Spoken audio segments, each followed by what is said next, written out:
Wolf. We're just moments away, John, from the first big round of poll closings. Voting is about to end in 6 states with 60 electoral votes at stake. We're watching all of these states, especially the battleground state of Georgia, for early clues about where the race may be heading tonight.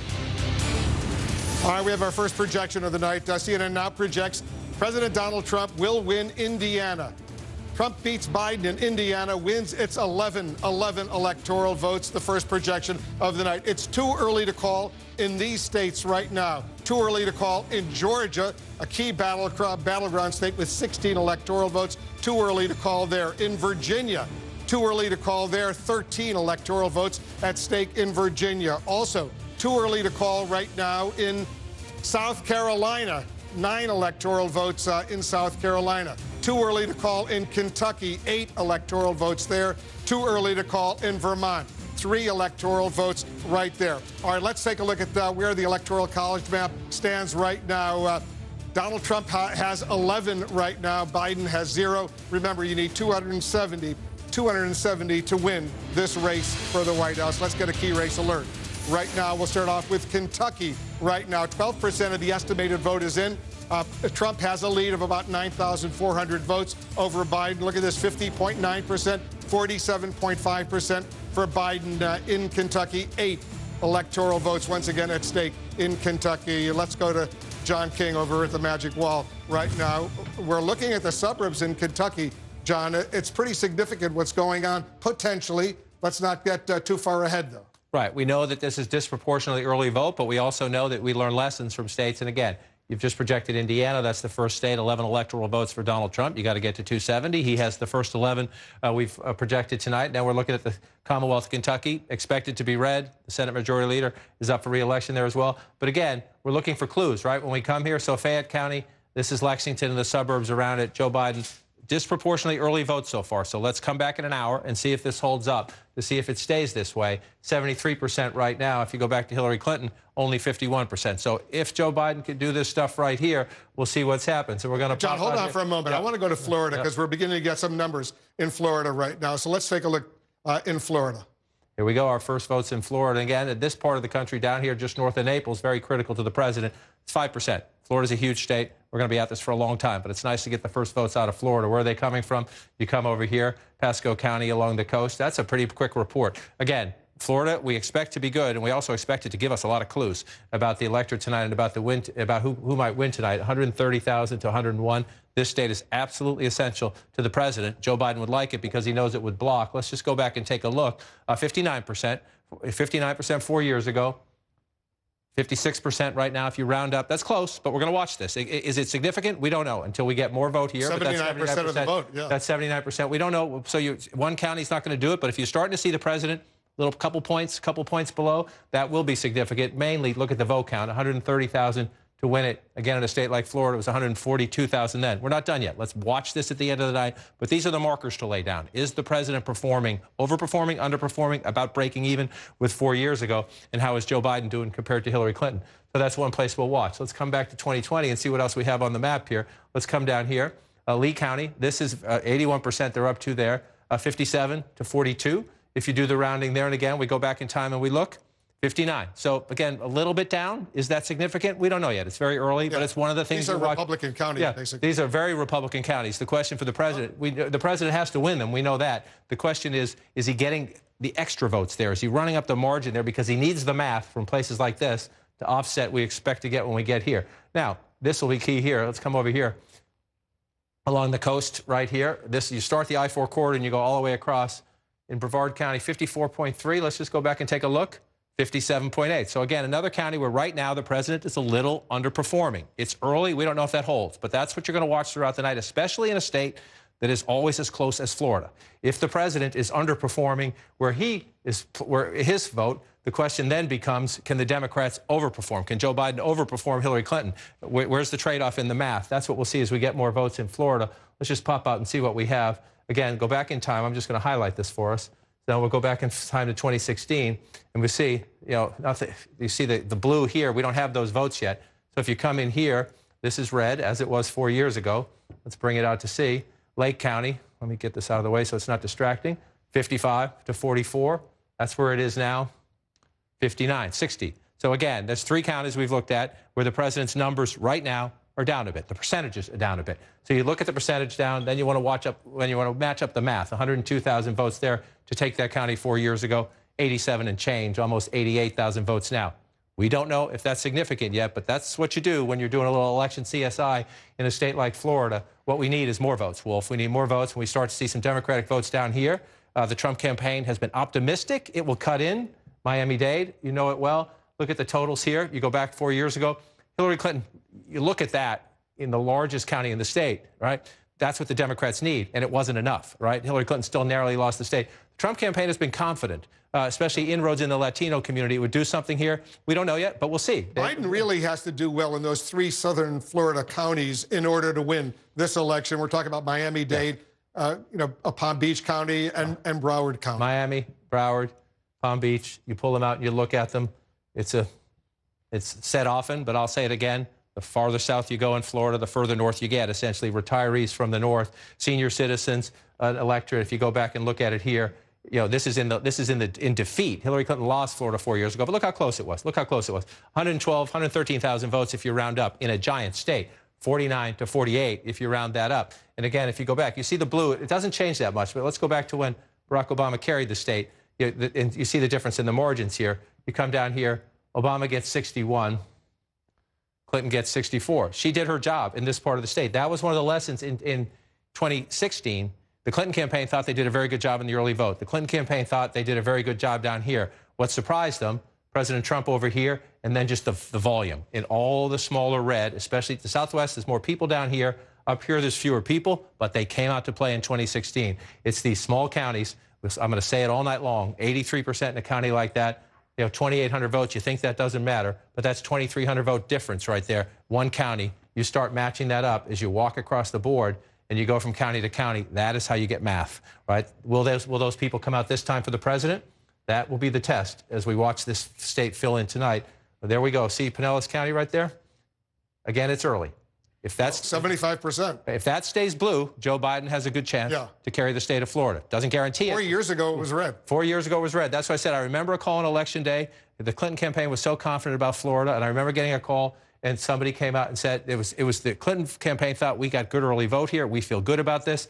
And one of the ground organizations went out to some polling places and saw a line stretching down the street, saw the MAGA hats, and texted me, "We are bleeped." And that was right here. And again, President didn't win this county by much, but it was a statement, right? It's a statement here. So this right now in 2016, it was red.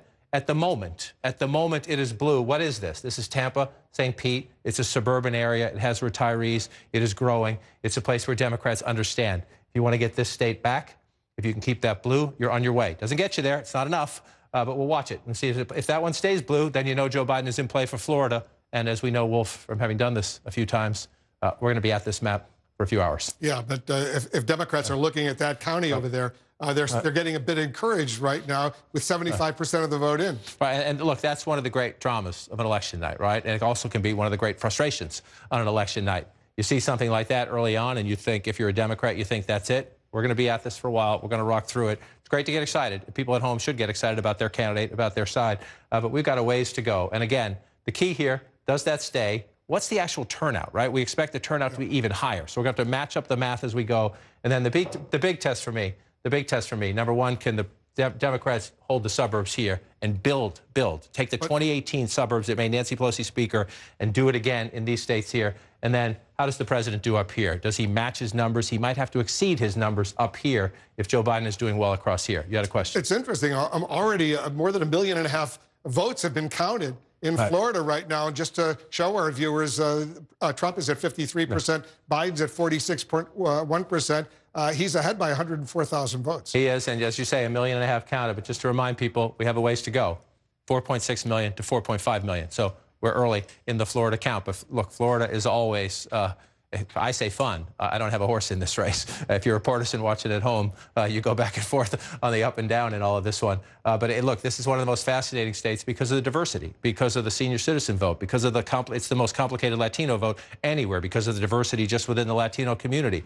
The Democrats sent Obama down here twice trying to get African Americans in Miami-Dade to turn out. You've got the suburban revolt against the president. Does it hold up in a state like Florida, which is now his adopted home state? And again, up here, does the Trump army come out in 2020 like it did in 2016 in these small counties? The complexity of Florida is what makes it so fascinating, and it's always so close. Jake was mentioning his conversation with Rick Scott the other day. I talked to him as well the other day. He's won 3 elections by a point. By a point. He has won 3 elections by a point in the state of Florida. That's the way Florida goes. Twice for governor and once for Senate by a point. So we're going to watch this fill in. It's one of the most fascinating. And again, it'll also, its neighbor, it's almost the reverse when you come to its neighbor, Georgia. This is the South, right? The northern Florida votes like the South. So this part of Georgia votes like the South. It's white, it's rural, it's reliably Republican in recent years. But then we get up here, Savannah, Augusta, Columbus, Atlanta, the suburbs. African-American votes in the inner cities, the suburbs around them. How far out? How far out can the Democrats stretch it in the suburbs? That'll be the key, not only across here, but to the north in Georgia as well, in an election that the Biden campaign tells us, and the polls tell us could be a very different election, but the could-be part disappears now. We count votes. So the only thing that jumps out at you right now is Pinellas County over there. Pinellas County, and again, I looked at those counties, and I'll do it again. Let me come down here. I don't want anyone to make too much of this early because we're trying to get votes. But one of the things in a close state like this, especially with an incumbent president on the ballot, is to match him up, right? 39,000 votes.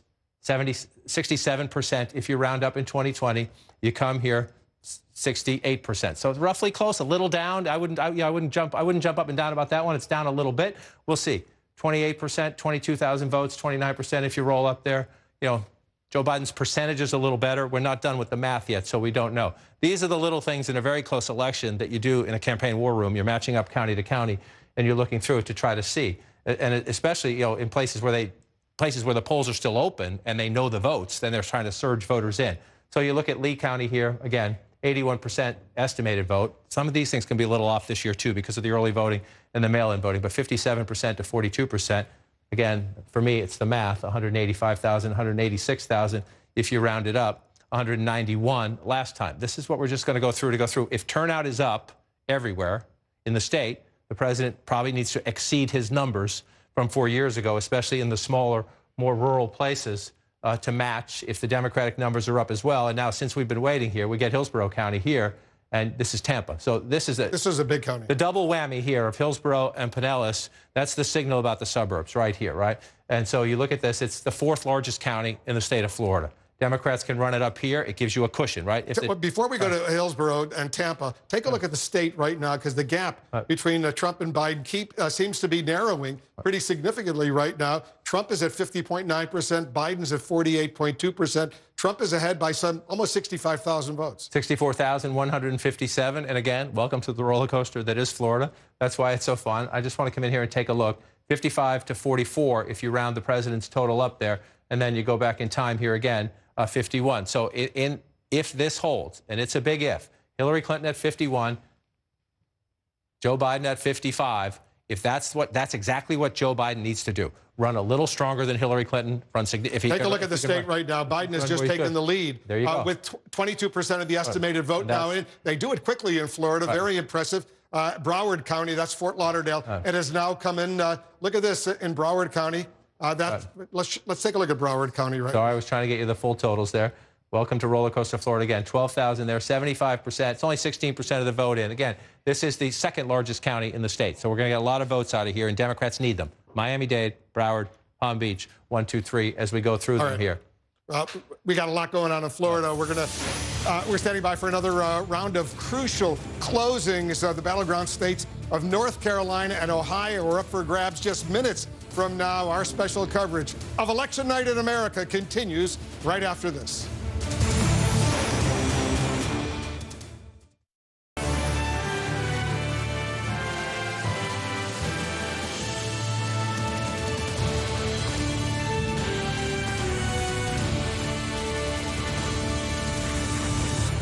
We're back in the CNN Election Center, standing by for the next wave of poll closings. Right now, let's check in on the fight for the critically important electoral votes. Right now, Trump has 11 electoral votes. Indiana, Biden so far has 0. You need 270 to be elected president of the United States. We have a key race alert right now. Take a look at this, see what's going on. In Florida right now, 35, more than a third of the vote is now, the estimated vote is now in. Biden has a lead of nearly 100,000 right now, 50.7% to Trump's 48.4%. 35% of the estimated vote, once again, is in. 29 electoral votes. Look at Georgia right now, very early. Only 2% of the estimated vote is in, but Biden is ahead by almost 32,000 votes, 61.8% to 37% in Georgia. 16 electoral votes at stake. In New Hampshire, less than 1%, very, very early right now, but Biden is ahead by about 2,300 votes, 72.2% to 27.8% for electoral votes in New Hampshire. In Vermont, also very, very early. Biden is ahead only by about 610 votes. Less than 1% of the estimated vote is in, 62.7% to 37.3%. 3 more states right now. Let's take a look at Virginia. 13 electoral votes, very, very early. Trump is ahead of Biden by about 3,000 votes, 69% to 30% for Biden. Very early in Virginia. Also very early in South Carolina. Trump is ahead there by almost 700 votes, 63.3% to 36.7%. And Trump is also ahead in Kentucky. But 15% of the estimated vote in Kentucky is now in. Trump is ahead by about 35,000 votes, 54.1% to 44.3% from Biden. Let's go over to John King over at the Magic Wall. Let's take a look at the big picture first, and then I want to focus in on Florida, Florida, Florida. The big picture is the question of the night. Can Joe Biden flip states that were Donald Trump states in 2016? Can Joe Biden flip them? Well, that would be a flip. Again, it's early. That would be a flip. Again, it's early. The president right now leading in Virginia, but it's a very early count. If the president could pull off that would be a dramatic story. We expect Joe Biden to win Virginia. It's very early and light in the votes. But these would be 2 big ones right there. New Hampshire and Vermont, we expect to stay. Kentucky and Indiana. South Carolina is closer than we thought. But at the moment, very early. Everybody needs to be careful about this, but at the moment, this is what Joe Biden wants to do. He flips these states here. We know we might have to wait. Pennsylvania, Michigan, and Wisconsin. If they're close, we might have to wait, especially on Pennsylvania. That could be a day or 3. However, if Joe Biden wins that, he'll rest comfortably waiting for that. So let's take a look at Florida as we go through it. Again, this one is always a roller coaster. So what you see now doesn't mean the lead won't change. When you were here last time, Wolf, it changed as we were speaking. But right now, Joe Biden at 50%, Donald Trump at 49 when you round up. 62,394 difference in a giant state where both candidates got more than 4.5 million votes last time. So we're going to be at this a while. But if you're the Biden campaign, you're looking at this map. Number one, you're winning Hillsborough County, which is Tampa. You like that. You're winning Pinellas County, which is St. Pete. You like that. That's where you want to be. This is how you finish. You finish your race in Florida across the I-4 corridor. You get started, if you're a Democrat, by winning down here. And if you're Joe Biden, and we'll say this, as we're early in the count, this is somewhat concerning. But it could be the quirks of 2020. Donald Trump thinks he can do better down here with Cubans, with other Latino votes, especially Latino men. We'll see if that's the case. The Democrats were worried about African Americans in Miami-Dade County. We'll see if that's the case. 84% in right now, 54 to 45. If you go back in time, this was a much bigger win for Hillary Clinton, right? 64% if you round up to 34%. So this is something to watch. The Democrats, this is their basket where they need to run it up. So we'll see. And if you don't run it up here, you need to offset it somewhere else. That's one of the trade-offs in this campaign. We know Trump may perform better among African Americans, especially among Latino men. Joe Biden's performing better with white, blue-collar workers and with senior citizens. So we're going to go through the trade-offs throughout the night. But this right now, if you come back to 2020, Joe Biden would like that to be a little higher. We're at 84% right now. We believe most of this is Election Day voting, today voting here. So we're waiting for early vote as well. That might help Joe Biden. If Democrats disproportionately banked early in Miami-Dade, we'll see as we go through. You move up to Broward. This is more what Joe Biden wants it to look like. But again, you see that at 16% right there, 75%. You go back for the comparison, 66%. So he's overperforming at the moment Hillary Clinton by percentage. Trump just took the lead in Florida if you go statewide. So you pull back out. And again, this is going to be a roller coaster by 28,000 votes, right? And so this is what we're going to do. And what's happening? This is again, trademark for this president. Look at the smaller counties, right? You see all that filling in red? Not a lot of people live here. If you look at it, it's 184 to 83 there. You come over here, 584 to 207, you think at home, well, that's only a few votes. When you have 10, 15, 20 counties, and you're doing that, 200 here, 20 there, 1,000 there, that's how Donald Trump gets his math in a lot of states with these smaller counties like this. Interesting, look at this, though. John, 41% of the estimated vote in Florida is now in. Look at how close it is.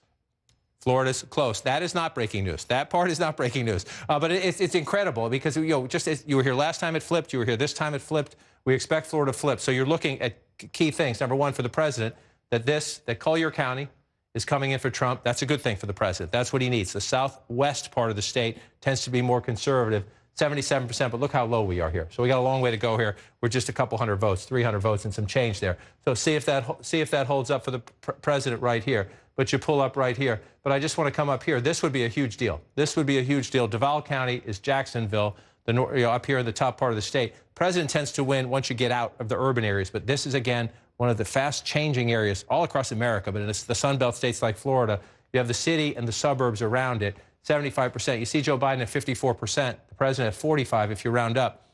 This was a Trump win, just barely.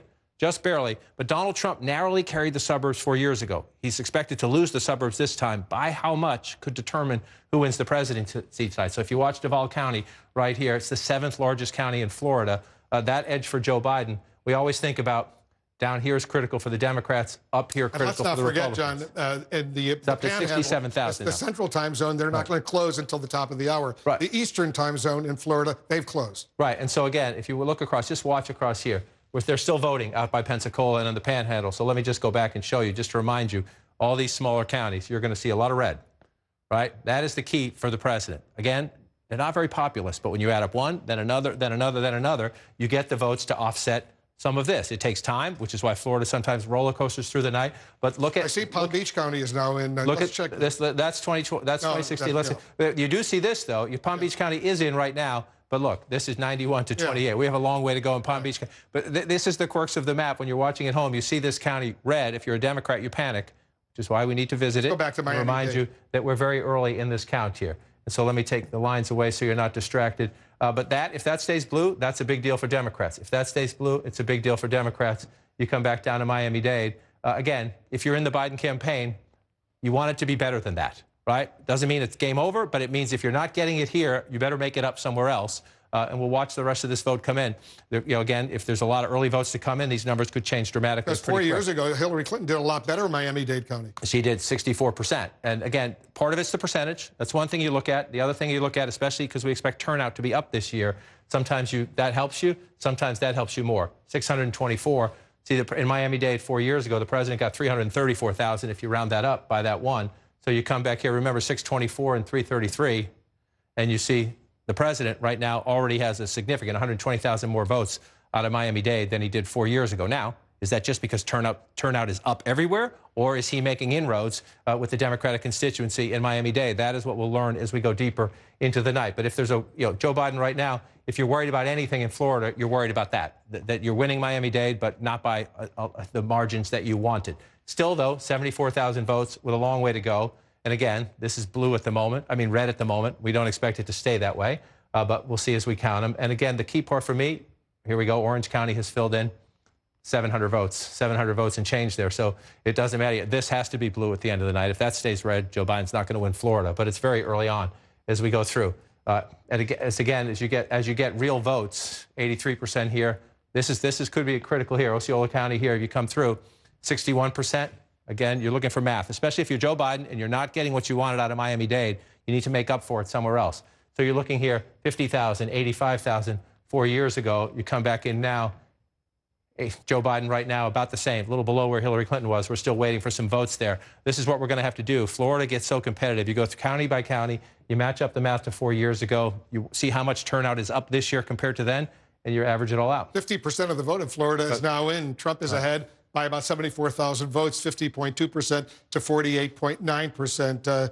Now he's up by 91,500 votes, 51%. Florida is very fast. The numbers are coming in quickly. Let's look at Georgia right now. So you move up and you see Georgia. It's not often you see Georgia blue. And again, you see a lot of red, and yet Georgia is blue because right now Joe Biden is winning. And this one here, this is Fulton County where Atlanta is. We don't have any votes yet. But then you move here to Cobb County to the north. And again, this could be the story of the night.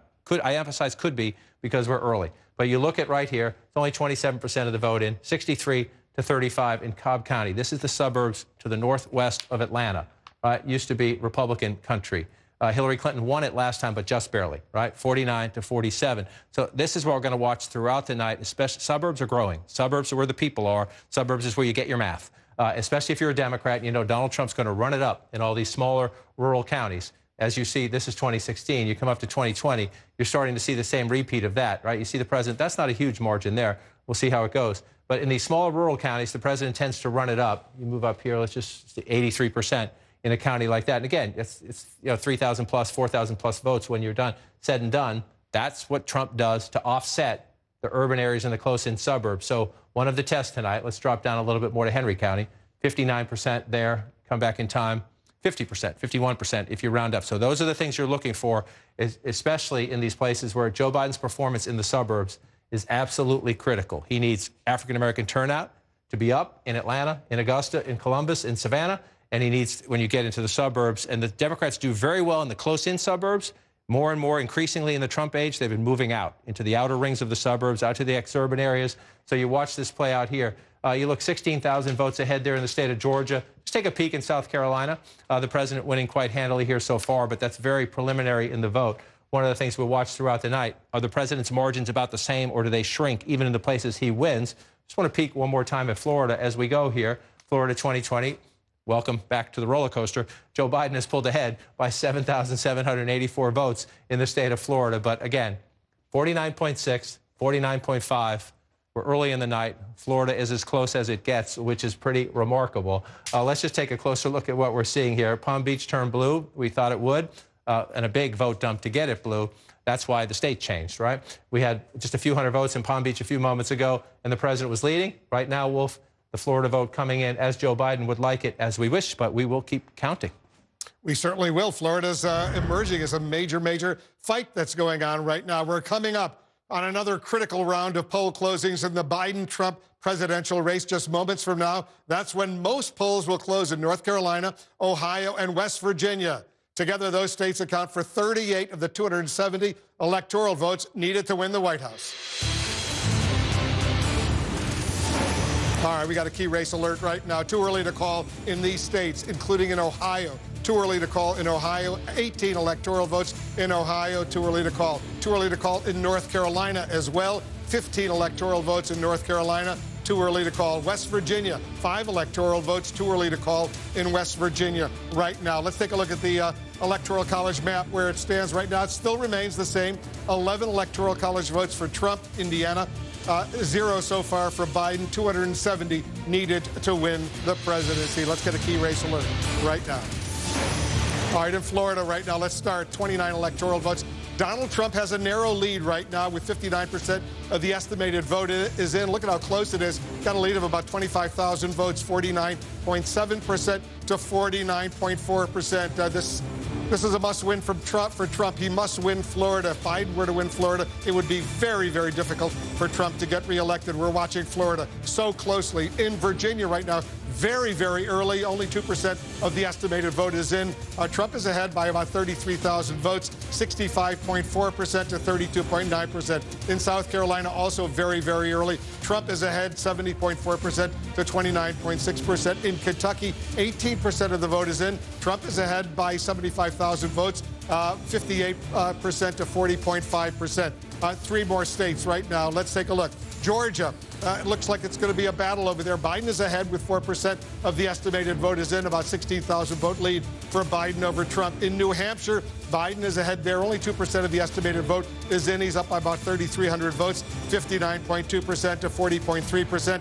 And Biden is ahead in Vermont, but less than 1% of the vote is in. Only 610 vote lead, 62.7% to 37.3% in Vermont. Let's go back to John King. Florida and Georgia, 2 very critically important states, lots of electoral votes at stake. Let's look at Florida first. Let's look at Florida first. It is red at the moment. It has gone back and forth several times in just the last 15 or 20 minutes, and that's what Florida does. The President of the United States right now, President Trump, it's his new adopted home state. 50% to 49.1%, a 1-point race in Florida is what makes it Florida, actually. Election night, 56,000, 57,000 votes if you round it up. If you're looking at the map, it looks like a traditional map. 1+ for the Democrats, Pinellas County here. One warning sign for Joe Biden as we watch this play out, and we got a ways to go. Remember, 3.4 million votes, 3.4 million votes. 4.6 is what it took to win it 4 years ago. We think turnout is higher this year, so we're going to watch as this goes. But here, if you're looking for trouble signs in the Biden campaign, it is right here. In Miami-Dade, again, we have more votes. This is early in-person voting, predominantly, I'm told. People who showed up to vote in person early before Election Day. Joe Biden with a very narrow lead. You could say that's a 9-point lead, but narrow by comparison to where we are 4 years ago. That's nearly 30 points there. It's 28 Biden points. just took the lead in Florida once again. It's moving very quickly, so let's move back and forth. Let's come back and see where it came from. Now, by 134,000 votes. They are reporting very quickly in Florida. Congratulations to Florida. We hope it plays out. 65% of the vote is in, two-thirds. Play it around the rest. So let's see what happened here. We got a big jump in Palm Beach County, 60% to 39%. Remember, a short time ago, the president was ahead there, but it was only a few hundred votes. So again, you're looking at 60% there, especially if Joe Biden is underperforming in Miami-Dade, and we'll go back and check on it in a second. If he's underperforming there, you got to make it up somewhere else if you're going to win the state. And Hillary Clinton lost, right? So you look at Palm Beach County here, 60 to 40, 60 to 39. You come back here, it's a little bit better. She's at 57. So if you're Joe Biden and you're underperforming one place, you got to make it up somewhere else. We'll watch and see if that holds up. Let's just move south as we go. Broward County, 66. To me, what's more important is the 562 because we know turnout is up this year. We'll come back here, 66. So about the same there. The vote total is actually incredibly close to the same. If we come back to 4 years ago, he's a little bit above it there, but we got a little ways to go still. So turnout's up a little bit, which you adjust your math, and then you come down here. Again, in the Biden campaign, you think in a normal race, you're winning anyway. You say, oh, 54-45, I'm doing great. No, the Democrats need to run it up more here. And you see Hillary Clinton with 64% when you round up last time, and she lost the state. Remember that. She lost the state, ran it up here, 624,000. You come back to 2020, Joe Biden running under that vote total here. Again, that happens. Elections change. Constituencies change. Donald Trump doing better perhaps with African Americans, with Latinos. It's a very complicated, diverse Latino community in Miami-Dade. So Joe Biden has to make it up somewhere else. You can make it up with senior citizens. You can make it up here in the growing suburbs across the I-4 corridor. And let's see the case. At the moment, Orange County, again, 700 votes and change. So this one doesn't count yet. No offense to the people who voted for the president there, but that doesn't count yet. We're not high enough up in the vote count to understand that. So we are up high here, though. Hillsborough County, which is Tampa and the growing suburbs around it. Pinellas County is St. Pete and the suburbs here as you move over. This went red 4 years ago as President Trump carried Florida. It is staying blue at the moment. Narrow, though. Look at that, 50.3 to 48.4. But again, in a state that often goes a point or two, sometimes within a point, right, little margins matter. Donald Trump carried it just barely by a point 4 years ago. At the moment, Joe Biden carrying it just barely by a point. That's how you win a state as close as Florida, in on the margins like that. And if you come over here, 55-43, so 12 points almost. You know, if we go statewide, 12 points on here. Hold on, I just want to check this one. That's 7 right there. You want to go statewide now. We'll see if it changes again as we pull it out. Show us where each candidate is overperforming and underperforming. All right, so we can go back and look at this. We can match this up to 4 years ago. Where is Trump underperforming, right? So where is the president underperforming? He's underperforming so far in these two counties. Now, they're blue. That means the Democrats are winning in those counties, but the president's vote in these counties is below where it was. You see the Trump vote here by more than 5 points from where he was 4 years ago. And again, it's one county. It's not a lot of people, but in a state that is so close that could come down to several thousand votes. 2000, it was 537 votes. It's one of the things you look at. So you pull that out here. And so right now, this is, if you look at this, actually, we expect the president to underperform in the suburbs. At the moment, we're not seeing it in dramatic ways. We'll watch this as more votes come in. And so where is Biden underperforming? Where is Biden underperforming Clinton? And you see it right there. That's what we were just talking about. If you come back in here, this will slide over in a minute. Underperforming. This doesn't count yet because the vote is very preliminary. Let me just check on this one. Also very preliminary there. So this we're waiting on. Don't focus on that. Where's Biden overperforming? But look at this here. You see this. This is right now a warning sign in the Biden campaign headquarters for that. And so then you want to look at where are they overperforming. So let's do Biden first. Let's turn this one off and bring this one up. And he's overperforming again. These are Republican counties. The red counties are voting Republican at the moment. But you see Joe Biden at 41% here. You go back to Hillary Clinton. He's only at 36%. There are some places, and again, this can matter if you get down to a race settled by a couple thousand, 5,000, 10,000 votes. It's a performance like this that matters when you go through and match it up. There's not a lot of it, given how big Florida is. He's outperforming Clinton here. Leon County is Tallahassee. But again, this is very preliminary, so let's not go to the bank on this. There's not many votes in there just yet. But it's one of the things you look at as we study it throughout. Where's Trump overperforming? Let's take a peek at that as well. We're in the neighborhood. Let's do it. Where's the president outperforming himself? Again, right now in Miami-Dade matters. These other places, the votes are very preliminary. Let's see if we have many votes in here. 37% here. That helps. It helps in these smaller places. Not a ton of votes, but it helps. Same thing, about 40% of the vote here. But again, this is where it matters, right here. If you're looking at Florida right now, it's a roller coaster. We're going to go through this several times. Lead switches are not at all uncommon, but this is the #1 county, #1 basket of votes in the county, in the state, I mean, 13% of the statewide vote. Right now, it's blue for Joe Biden, but those numbers, if you're in the Trump campaign headquarters, that puts you in play, but you got a lot more business to do. It's a complicated state. Do we know Miami-Dade if those numbers are today voting or early voting? I was told a few moments ago that most of this so far is in-person early voting. So we're still waiting for them to count mail-in votes. We're still waiting for more of today's election day turnout. This is in-person early voting. So far, we'll keep counting. Here's a look at the key races as we count down to polls closing at 8 p.m. Eastern. All right, let's get a key race alert right now. Let's start with Florida right now. 67% of the estimated vote is in. Biden is ahead by almost 70,000 votes. 50% to 49.1% is close in Florida. 29 electoral votes. 5% of the estimated vote in Georgia is in. Biden is ahead there by 4,200 votes, 50.4% to 48.6%. Only 3% of the estimated vote in New Hampshire is in. Biden is ahead there by some 3,000 votes, 56.6% to 42.7%. In Virginia, 8% of the vote is in. Trump is ahead, 50.2% to 48.1%. He's up by almost 8,000 votes in Virginia. Let's go back to John King at the Magic Wall. Lots of excitement going on. So far, we're seeing some blue in Florida and Georgia. And the question is that going to hold? That is the question. Is it going to hold? You see red in Virginia. We don't expect that to hold, but we'll count the votes. They're early in all these places. We also see this. Donald Trump had an early lead in the popular vote. He still does, but Joe Biden is starting to close in on that as well. One of the questions tonight, that's not how we pick a president, but Hillary Clinton won the popular vote. And if Joe Biden can stretch that lead out, it should help him in the Electoral College. But we'll watch those numbers as well. But we go state by state. That's how we pick presidents. And Florida has 29 Electoral College votes. So it is one of the biggest prizes on the map. And it is always a battleground state. And again, Biden on top right now, 50.6 to 48.4. In Florida, they call that a blowout. It's about a point and a half. But that's what it's. So we got a long way to go still. And again, three big parts of the state. Democrats need their votes here. This is where close elections are settled. And we're waiting to see what happens up here. And again, you see some trouble signs for both candidates. And so we're still going to watch the votes. We have 72% of the estimated vote. We'll watch as it plays out. Why do I say trouble signs for both candidates? Let me start up here in the northern part of the state. Duval County, very close. Joe Biden on top, 52 to 47. If you round it, 5 points there. It's about just shy of 40,000 votes there. But again, if you go back in time, President Trump carried this. Not by a lot, but in a state that is so close, the small margins in the big counties. This is the 7th largest of the 67 counties.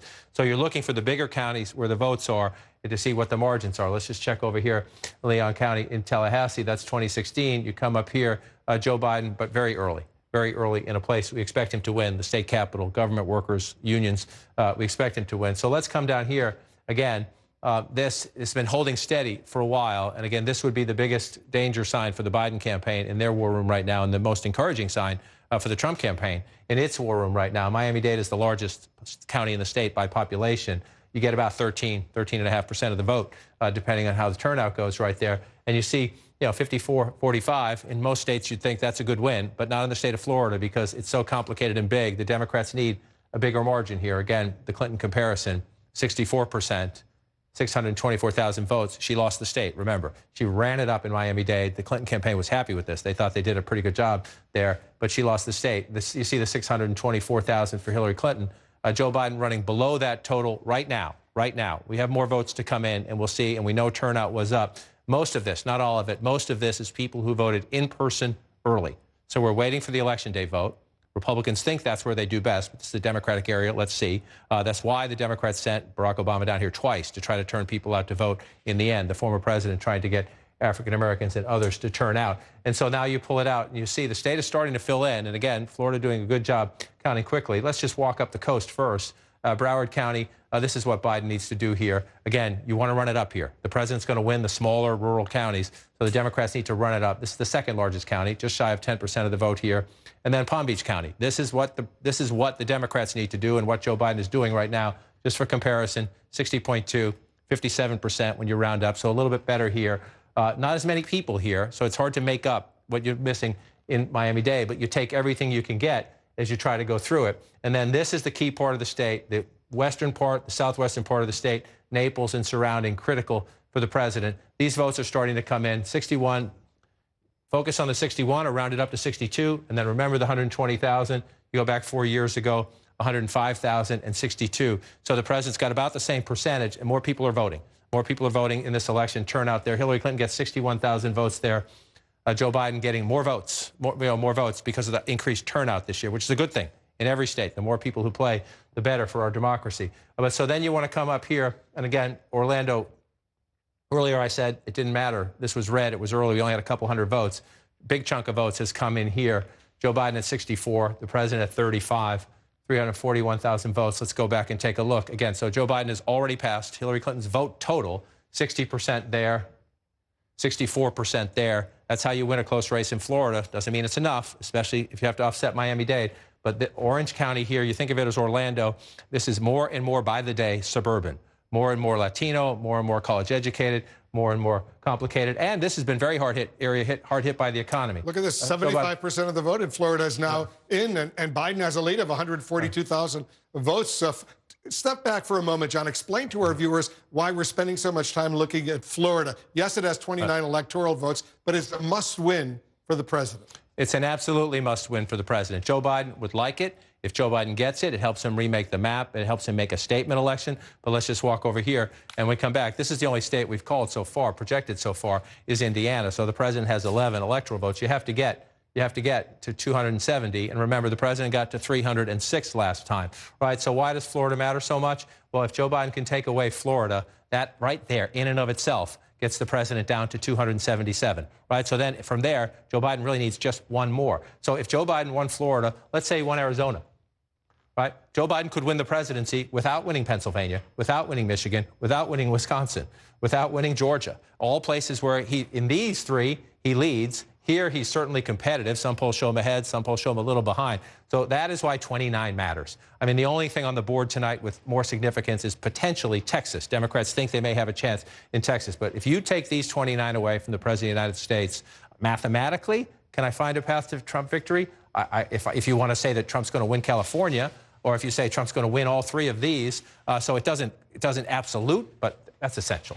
You know, we're trying to be conservative. We're trying to be cautious, trying to be fair to the president. If the president of the United States loses Florida, his path to re-election is essentially gone. And right now, it's very close in Florida. 79% of the estimated vote is in. Biden is ahead by about 83,500 votes right now, 50% to 49.1%. More make or break states are on the line at the top of the hour when the last polls close in the battlegrounds of Florida, New Hampshire, and Pennsylvania. Will we be able to make any projections in the hour ahead? We're going to find out very soon. Stay with us.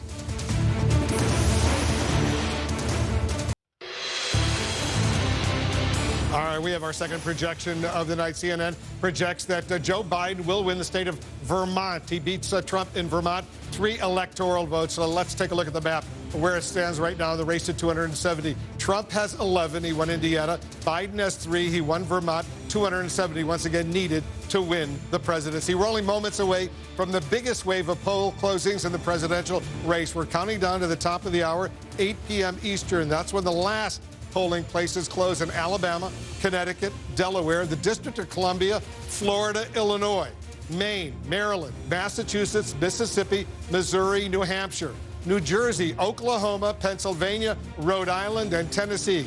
Together, those contests have 172 electoral votes. That's a huge chunk of the 270 needed to win. Florida, New Hampshire, and Pennsylvania are the key battlegrounds we're watching in the coming hour. Joe Biden posing a strong challenge to the president of Florida and Pennsylvania, states seen as crucial for Mr. Trump's re-election chances. Let's get a key race alert right now. And let's start off in Florida right now. Florida, look at this. It's very close in Florida.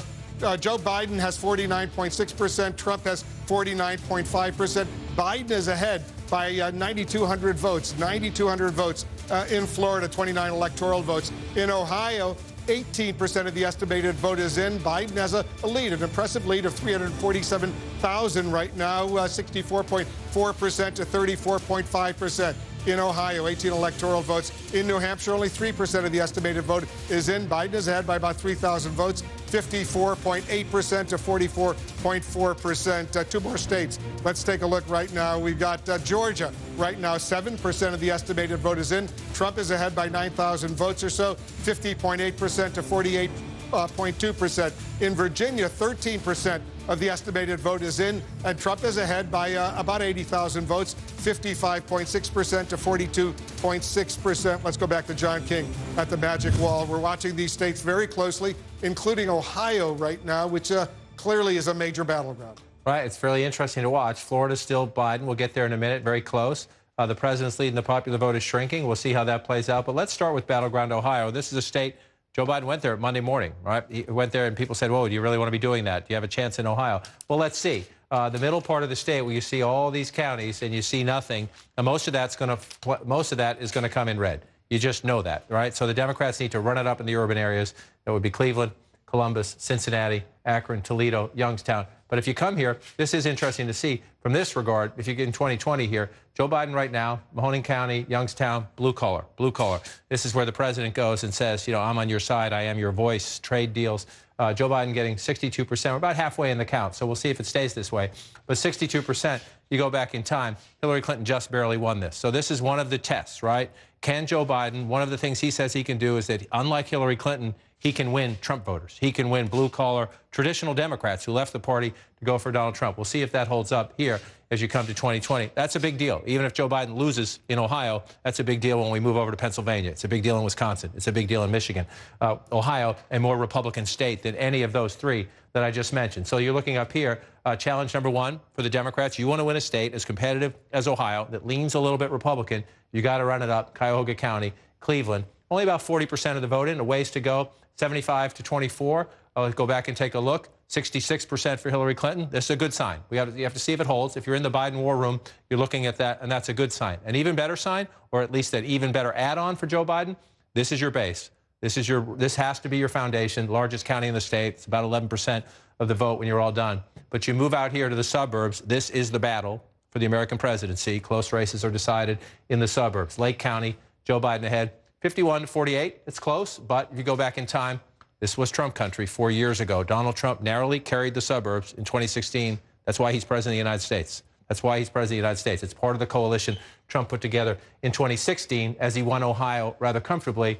If Joe Biden can hold Lake County, hold the suburbs to the west of Cleveland, that's part of the building blocks. At least get you close. Now, as you see, as we go through this, some more of the middle of the state is filling in. These are smaller counties. There's not a lot of people here, but let's pop them out. This is where the president runs it up, right? He doubles your vote, essentially. And so the challenge for Biden, if that fills in, and we'll watch turnout, we'll see if the Trump voters come out in those places, is he has to, in all of the urban centers, Franklin County, that's a good number. It's not just Columbus. Huge suburbs around it. Columbus has been Democratic a long time. The suburbs used to be more Republican, so you get a more competitive county. You see that, right? That's about half of the vote, 76%. You come back in time. 61% for Hillary Clinton. That's how, those are the building blocks for Joe Biden. Win in the cities. A lot of that's the Democratic base. In Columbus, it's the capital of the state. It's unions. It's African Americans. It's turnout. But then when you get out here, away from it, you have to win the suburbs, and that has been the challenge. President Trump has lost the suburbs. Let's come down here to Hamilton County. Used to be a Republican county. It's becoming more of a Clinton county. More of a Democratic county. We have no votes there yet. You saw how Hillary Clinton carried it. It's also a House district in the Cincinnati suburbs as well. One of the House districts, Democrats are trying to expand their majority. So it's John, Ohio. I want to go back to Florida because it's essentially tied right now. Let's take a look at Florida right now. 81% of the estimated vote is in. There's only a 2,000 vote separation. Biden is ahead by 2,033 votes. That's incredible. I was just going to say, some people at home who have a partisan stake in this will be throwing things at the television. But this is why this is fun. I mean, look at this. This is now, Trump has just gone ahead by 18,000 votes. Now, Trump has gone ahead by 18,000 votes. This is 4.6, 4.7. We're closing in on 10 million votes. We're above 9 million votes in the state of Florida, and we have a 49.6 to a 49.4. This is why elections are fun, and this is why Florida is, of all the states in the United States, one of the, if not the, ultimate battleground state. And so again, let's go through it and take a look. We started earlier in Miami-Dade. This, to me, so far, the biggest warning sign. And again, every election is different. So you're not performing, if you're Joe Biden, you're not performing as well here as Hillary Clinton did, as well as Barack Obama did when he carried the state. That's not necessarily fatal. It's not good. Then you got to make it up somewhere else. If you're not getting it here, you got to get it somewhere else. 54 to 46 if you round them up. Again, you go back in time. This is the largest county in the state. There are more people here voting than anywhere in the state. Hillary Clinton thought she did the job here 4 years ago. 64%, 624,000 votes. Joe Biden right now, 560,000 votes, only 54%. So that's a problem. It's a warning sign in the Biden campaign. Not insurmountable. Could you come up here? Can you make it up? This is number 2. Broward County. Miami-Dade's number 1. The second largest. This is the second largest county. You're at 66 with 562,000 votes. You go back and look at it. So you're running ahead of Hillary Clinton if you're Joe Biden in the count. In the count, turnout is up this time. Turnout is up this time. So that doesn't necessarily mean it's enough, but you're running ahead there, and then you come up here to Palm Beach County. The third largest. Get it to come up. 1, 2, and 3 are right there. 1, 2, and 3 are right there, 58 to 41. If you look at it there, 391,000 votes. Joe Biden, again, exceeding her total, and right now at the moment exceeding her percentage. So that's a good thing there. So those 1, 2, and 3 are right here along the coast. And then you come up from here. Here's where you find number 4. That's Hillsborough. That's Tampa. It's Tampa and the suburbs around it. Again, I just said this in Ohio, and I'll say it again here. The suburbs decide close presidential elections. President Trump narrowly won them 4 years ago. He's been losing them since. Nancy Pelosi is Speaker because of the suburban revolt against Donald Trump. The question is, does it continue from 2018 into 2020 in places like this? 53%. You see that's about, you see 300, 352, so 52,000 votes, right? In a place like Florida, if you're not doing as well as you want in Miami-Dade, you got to run it up somewhere else. There are some votes there for you. Much closer, 45, 42. And then you come over here. This 4 years ago, it's a big victory for Donald Trump to turn this county. Democrats got swamped in Election Day turnout. At the moment, they're holding this 91% in. Again, not by much, 49.6 to 49.0. The question, that's a little bit of math. 3,000 votes. You take everything you can in a state like this, you get the votes. And so then you come up here, and now we're waiting, right? The Panhandle, this is the later time zone. We're waiting for votes out there. If you come through here, just want to show you, the president runs it up in these smaller counties. There's not a lot of people. But 6,000 votes to 2,000 votes, that's 4,000 votes in the bank to offset the Democratic advantages elsewhere. That's what the president did 4 years ago. It looks like he's doing it in some of these places again. The issue is, as you get to the more populated counties, let's see if we have much votes. Earlier, we didn't have many votes. We still don't. This is a plus for Joe Biden. We don't have many votes out of Leon County yet, but that's Tallahassee. And then you move over here, watching this all night to see if it switches. Duval County, again, sorry for the broken record, the suburbs, Jacksonville and the suburbs around it. Joe Biden at 51, the president at 47. If you go back in time, Donald Trump carries Florida 4 years ago narrowly, in part because he won the suburbs narrowly there. So, Wolf, as we watch this play out, I just want to come out to statewide and look. The president of the United States, 2,994 votes ahead in a state that has cast more than 9 million ballots. Incredibly close in Florida right now. Voting is about to end in 16 states and the District of Columbia. The biggest round of poll closings tonight, a whopping 172 electoral votes are at stake in the next hour. We got some CNN projections right now. Let's start in Massachusetts. CNN projects Joe Biden will win the state of Massachusetts, will win its 11 electoral votes. CNN projects Joe Biden will win the state of Maryland and win its 10 electoral votes. Another win for Biden in Maryland. Joe Biden will win his home state of Delaware with 3 electoral votes, a win in Delaware for Biden. And Joe Biden will win the District of Columbia, which has 3 electoral votes as well. Trump, we have a projection for Trump right now as well. Oklahoma, CNN projects that Donald Trump will win the state of Oklahoma with 7 electoral votes. That goes to Trump. Right now, we cannot make projections in these states. Take a look. Alabama, Connecticut, Florida, Illinois, Maine, Mississippi, Missouri, and New Hampshire. Also, New Jersey, Pennsylvania, Rhode Island, and Tennessee. We cannot make projections in those states. Let's take a look at the Electoral College count as it stands right now. Biden has 30 electoral college votes. Trump has 18. Remember, 270 needed to win the presidency. Let's get a key race alert right now. Biden is leading in these states right now. In Ohio, that's a key battleground. 28% of the estimated vote is in. Biden is ahead by almost 370,000 votes, 59.7% to 39.1%, 18 electoral votes. Biden is also ahead in Georgia right now. 10% of the estimated vote is in. Biden is up. It's very close by about 5,300 votes, 50% to 49%. In Georgia, a tight battle underway. In New Hampshire right now, only 5% of the vote is in. Biden is ahead there by about 6,700 votes, 57.3% to 41.9% for electoral votes in New Hampshire. Trump is ahead in these two states. Let's take a look right now. Right now, Trump is ahead in Florida, 82% of the estimated vote in Florida is in, but he's ahead by about 11,000 votes. Look at how close it is in Florida right now, 49.6% to 49.4%. A tight battle in Florida underway right now. Trump is ahead in Virginia right now. 18% of the estimated vote is in. Trump has a 151,000 vote lead over Biden, 58% to 40.1%. Let's go back to John King at the Magic Wall. We're looking at these states right now, but let's take a look at the big picture first, John. Give us a sense of what we're seeing. Texas is blue. Look at that. Florida is blue. Look at that. South Carolina is blue. Look at that. Georgia is blue. Ohio is blue. West Virginia is blue. Again, if you're a Democrat at home, pick up your phone, take a picture. This is a map you love, right? It's not going to stay that way, but we'll see how many do, though. Texas, the Democrats think it's in play. West Virginia, I would be shocked. South Carolina, I would be shocked. Georgia, Florida, Ohio, Texas. This is a very different election. We are looking at competitive races in states that have been red. Explain Texas, what's going on now. Well, I don't think we're going to have a lot of vote there, and we don't. See, so that's why we have 700,000, 1.1 million votes. Joe Biden's ahead because of this, though. Again, I'm going to say this repeatedly throughout the night. This is part of the changing Texas. Dallas and the suburbs around it flipped a House seat there 2 years ago.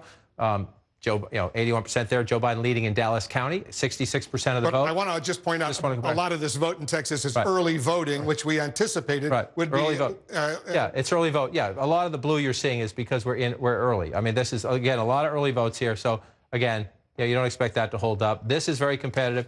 This is very competitive. We know Democrats voted disproportionately early. They wanted to vote by mail. Coronavirus safety concerns. They were encouraged by Democrats early on. So we're looking at a map right now. We talked about this earlier. We're going to be talking about this all night long. Some states are reporting in a different way this year because of all the mail-in voting, because of absentee and early, and then you have in-person election day voting. Different states are reporting it in different ways, and some states, within those states, they're reporting it in different ways. Some states are giving you the early vote first. That's why you're seeing a lot of blue in places that are traditionally red, because we know Democrats disproportionately voted early. Other states are giving it to us in reverse. We're trying to be as transparent as we can be throughout the night to tell you what we know about what we're getting, but it makes for an interesting and somewhat unpredictable night. Now, that doesn't mean we won't be watching votes in Texas to see how competitive it is. Democrats do believe it will be a lot more competitive. Will it end the night blue?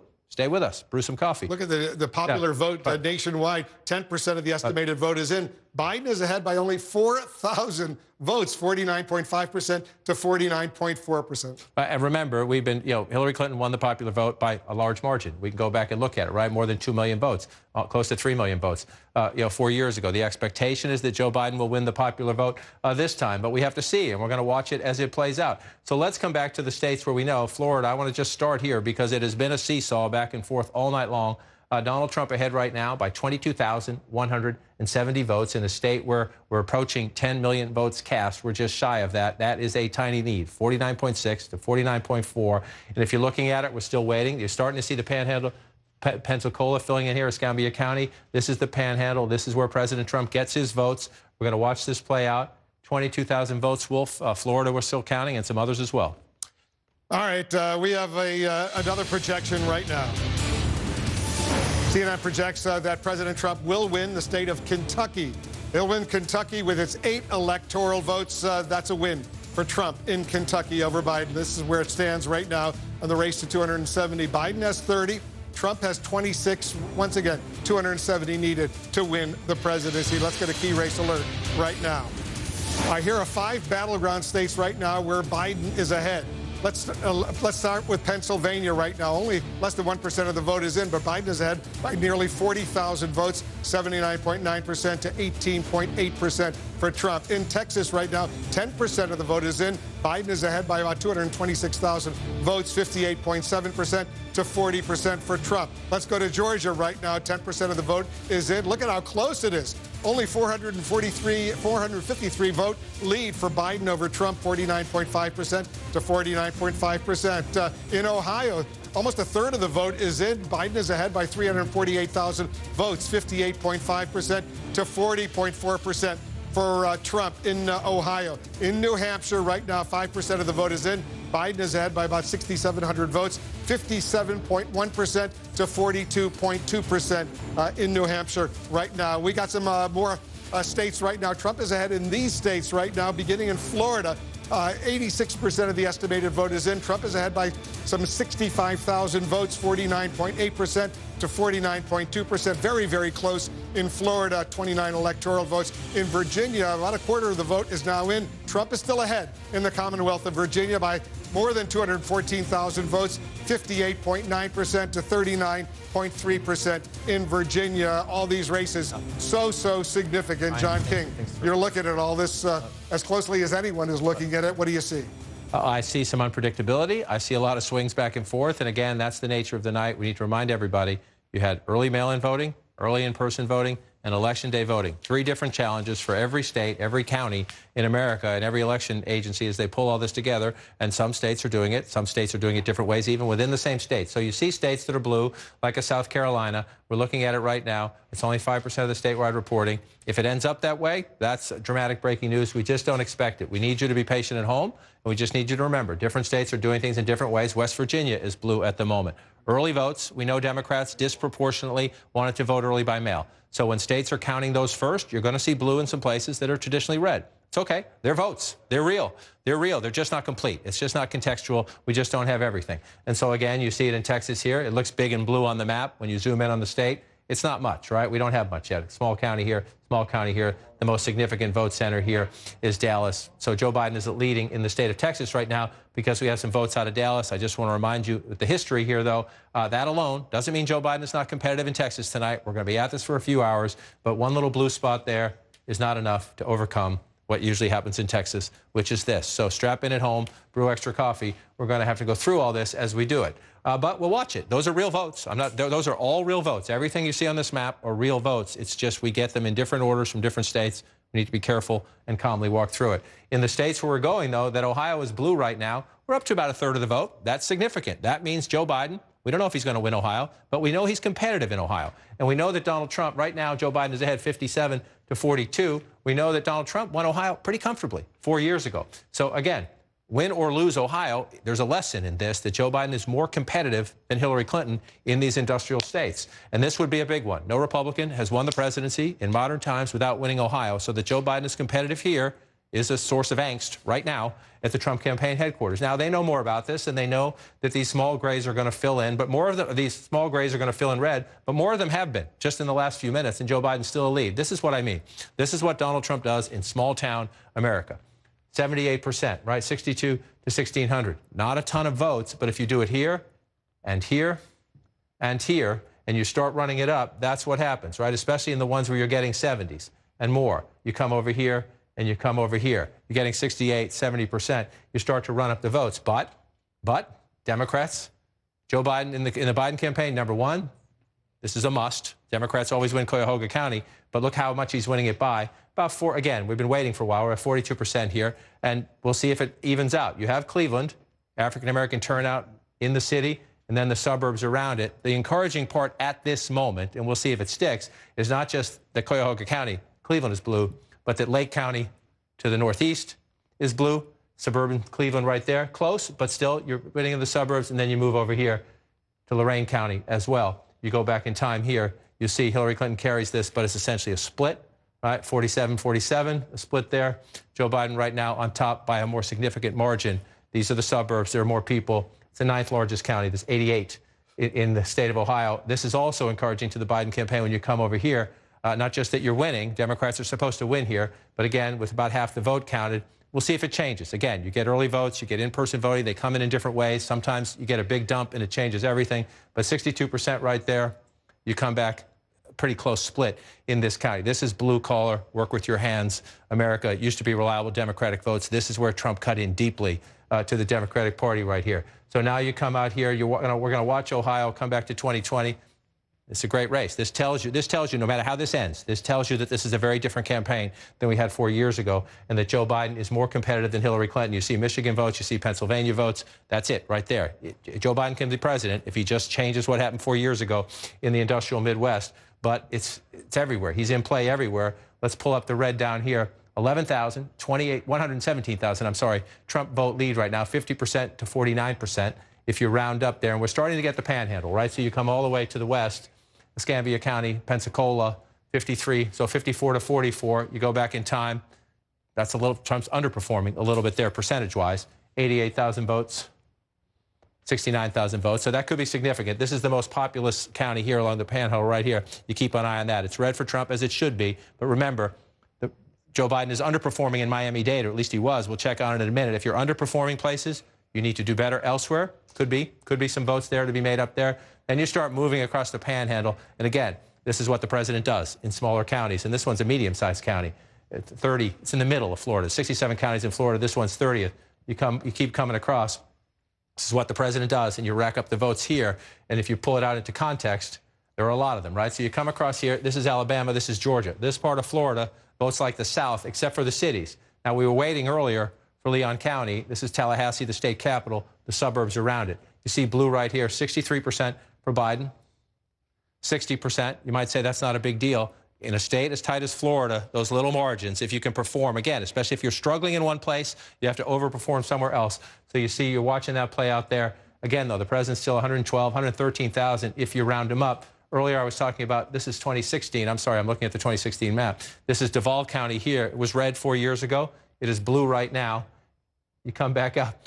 I'm looking at the 2016 total, thinking it was this year's total, because that's the way it always is in Florida. It's that close. 10 million votes are about to be cast. We're really close to 10 million votes, and 131,000 separates them right now. But Duval County is still blue for the Democrats, 51 to 47. That's the suburbs.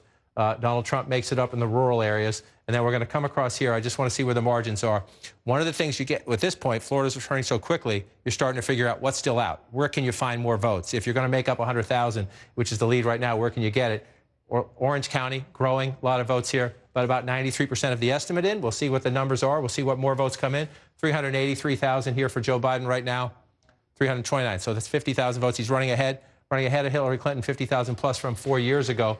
The turnout's up everywhere, though. So the president's numbers are up, too. You're going county by county in the campaign war room. This is significant as you come across. Again, Hillsborough County, Tampa in the suburbs, Pinellas County, St. Pete in the suburbs along the coast. This was blue. I mean, this was red 4 years ago. Very close, 49.2, 49.5 to 49.2, 2,000 votes. 2,000 votes there. 2,000 votes matter in a close state. And again, I want to do this again in reverse order this time. Palm Beach County, almost all counted. 56 for Joe Biden, come back in time. 56 for Hillary Clinton, so you're matching it up. Might not be good enough. Hillary Clinton lost the state.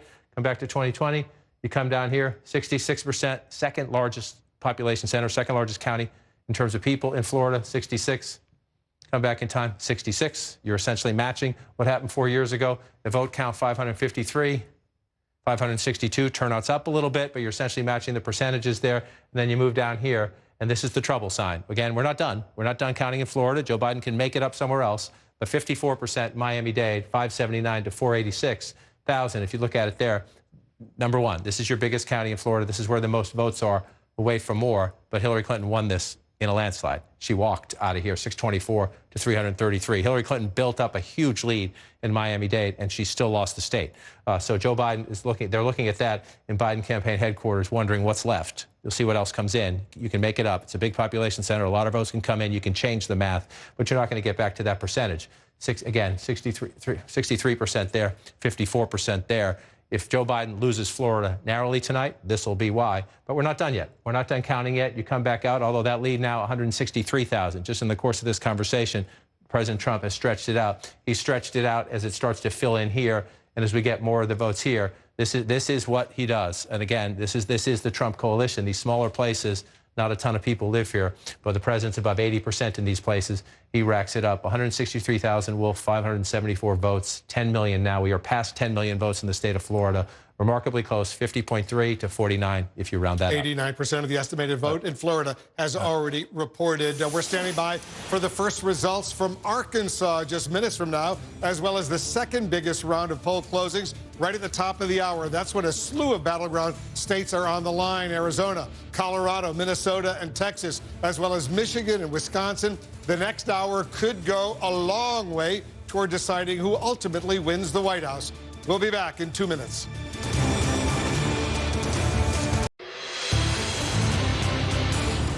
We have another projection right now. CNN projects President Trump will win the state of Tennessee, will win Tennessee's 11 electoral votes, a win for Trump in Tennessee. Here's where the race to 270 electoral votes stands right now. Trump is now on top. He has 37 electoral votes. Biden has 30 electoral votes. Remember, once again, 270 needed to win the White House. Let's get a key race alert, see where things stand in several of the critically important battleground states. In Ohio right now, 42% of the estimated vote is in. Biden is ahead of Trump by some 312,000 votes, 55.3% to 43.5% for Trump in Ohio. In Pennsylvania, only 3% of the estimated vote is in, but Biden has a 143,000 vote lead over Trump, 82.2% to 16.9% in Pennsylvania. In Michigan right now, very, very early, less than 1% of the vote is in. Biden is ahead by some 10,000 votes, 58.9% to 39.7% in Michigan right now. Let's go back to John King at the Magic Wall. He's a busy guy tonight. Got a lot going on. You got to look at all these battleground states and give us a sense of the latest. It's a lot of fun. Joe Biden leads in the popular vote, if you care about that at home. I know some people out there aren't fans of the Electoral College. You see 12 million to 12.4 million there. North Carolina starting to come in. It's shaded blue right now. Again, one of those states Donald Trump has to win to recreate his path from 2016. He doesn't have to win them all, but North Carolina is a big one. You see 56 if you round up to 43 right now. About half of the vote says 55%. So what are you looking at here? Number one, you start here. Charlotte, Mecklenburg County. This is the biggest area of the state. And look at that number. Look at that number. About 84% of the estimated vote in. Again, on a night like this, sometimes that swings a little bit because we have mail-in, in-person early, and then Election Day votes. But you go back in time and look. Everywhere we're looking here, right? Is Joe Biden overperforming Hillary Clinton in the cities and the suburbs around them? That's what's happening right here in Charlotte and the suburbs right now, the biggest part of the state. 63% for Secretary Clinton 4 years ago. 69% if you round that up for Joe Biden. So that's a big building block to keeping North Carolina more competitive. Remember, Obama for 2008, record African-American turnout, back to Mitt Romney in 2012, to President Trump in 2016. You start in Mecklenburg, and then you come up here to Wake County. This is Raleigh, again, one of the fastest growing areas of the state. It's changing. It's diverse. There are new voters here. They tend to be college educated, younger voters as well. There's a lot of diversity.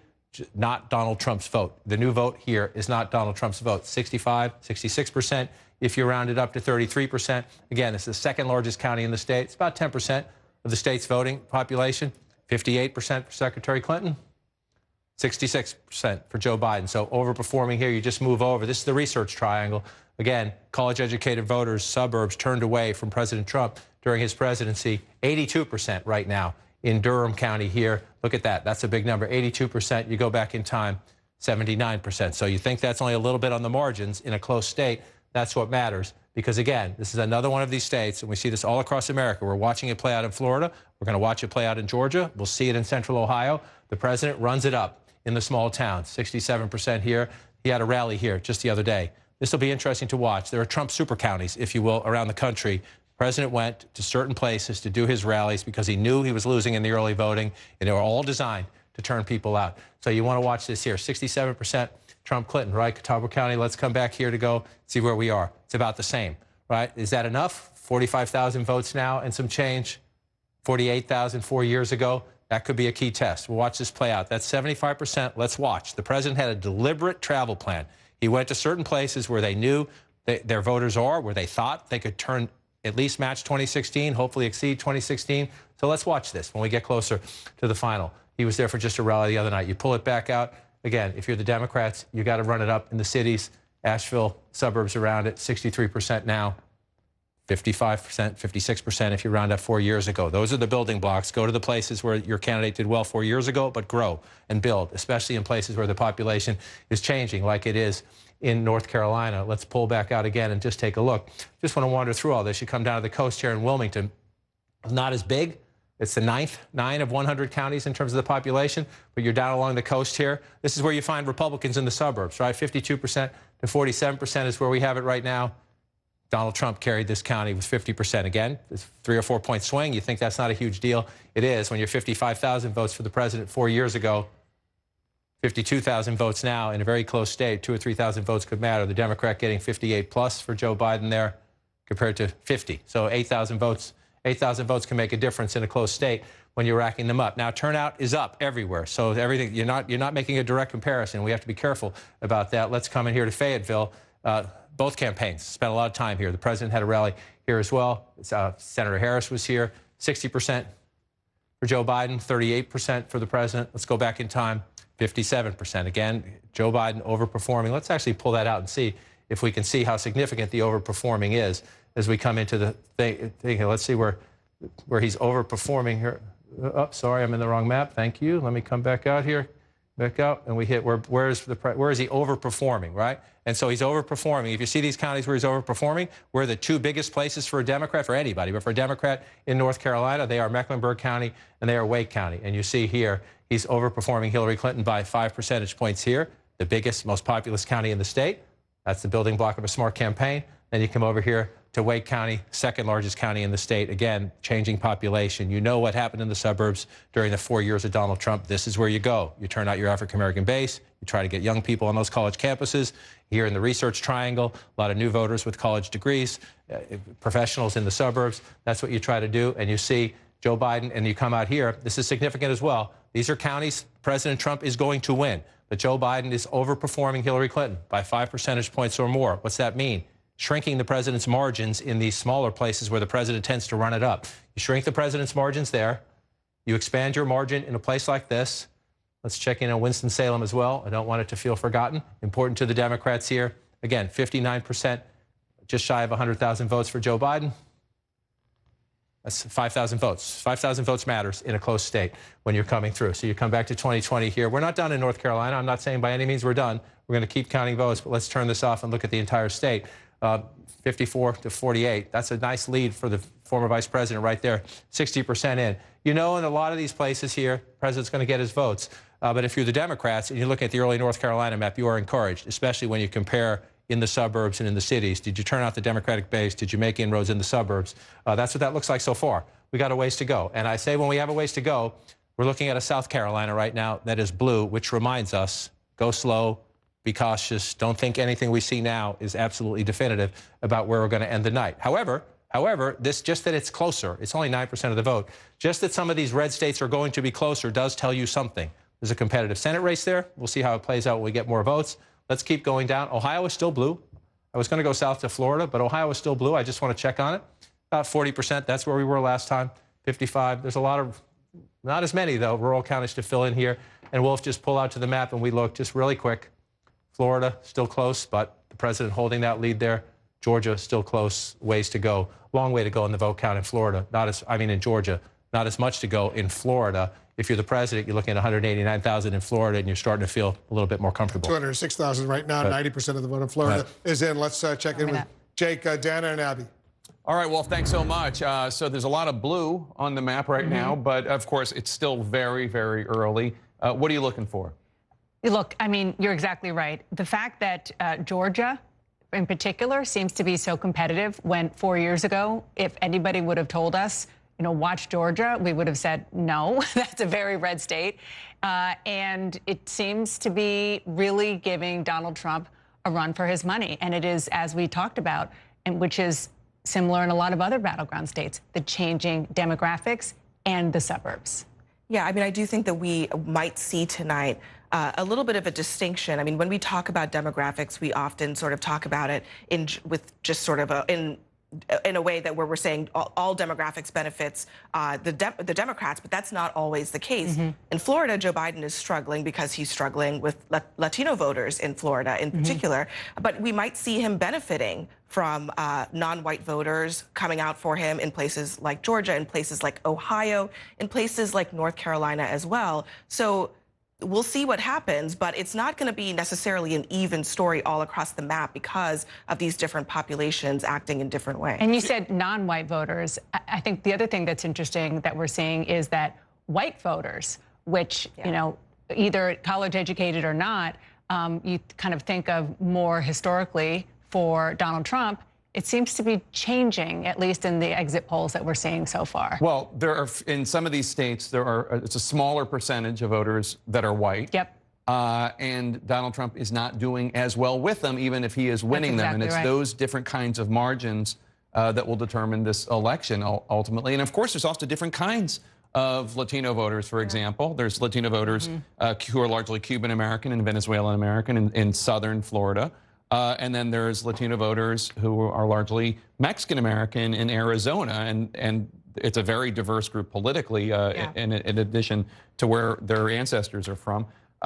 The other thing that's very interesting is how Biden is, even though he's doing worse with some of these groups, like Latino voters, he's doing better with suburban voters. And we're seeing that across the board. And I think this is where we need to put on our 2020 hats and allow 2020 to be what it is, which is that Biden may put together a coalition that is different than what we've seen from other Democrats, particularly Barack Obama, who was the last Democrat to win the White House. The Obama coalition was something fairly specific. It involved younger voters, involved a lot of black voters, and a lot of Hispanic voters. Joe Biden might need to do something different tonight. He might need to cobble together more older voters, more suburban women, more non-college educated men, in order to win in some of the places he needs to win, like a Pennsylvania, in order to get to 2. Which is exactly what the Biden campaign was telling me, and I'm sure both of you as well, coming into this, which is why they have felt better in the northern states, in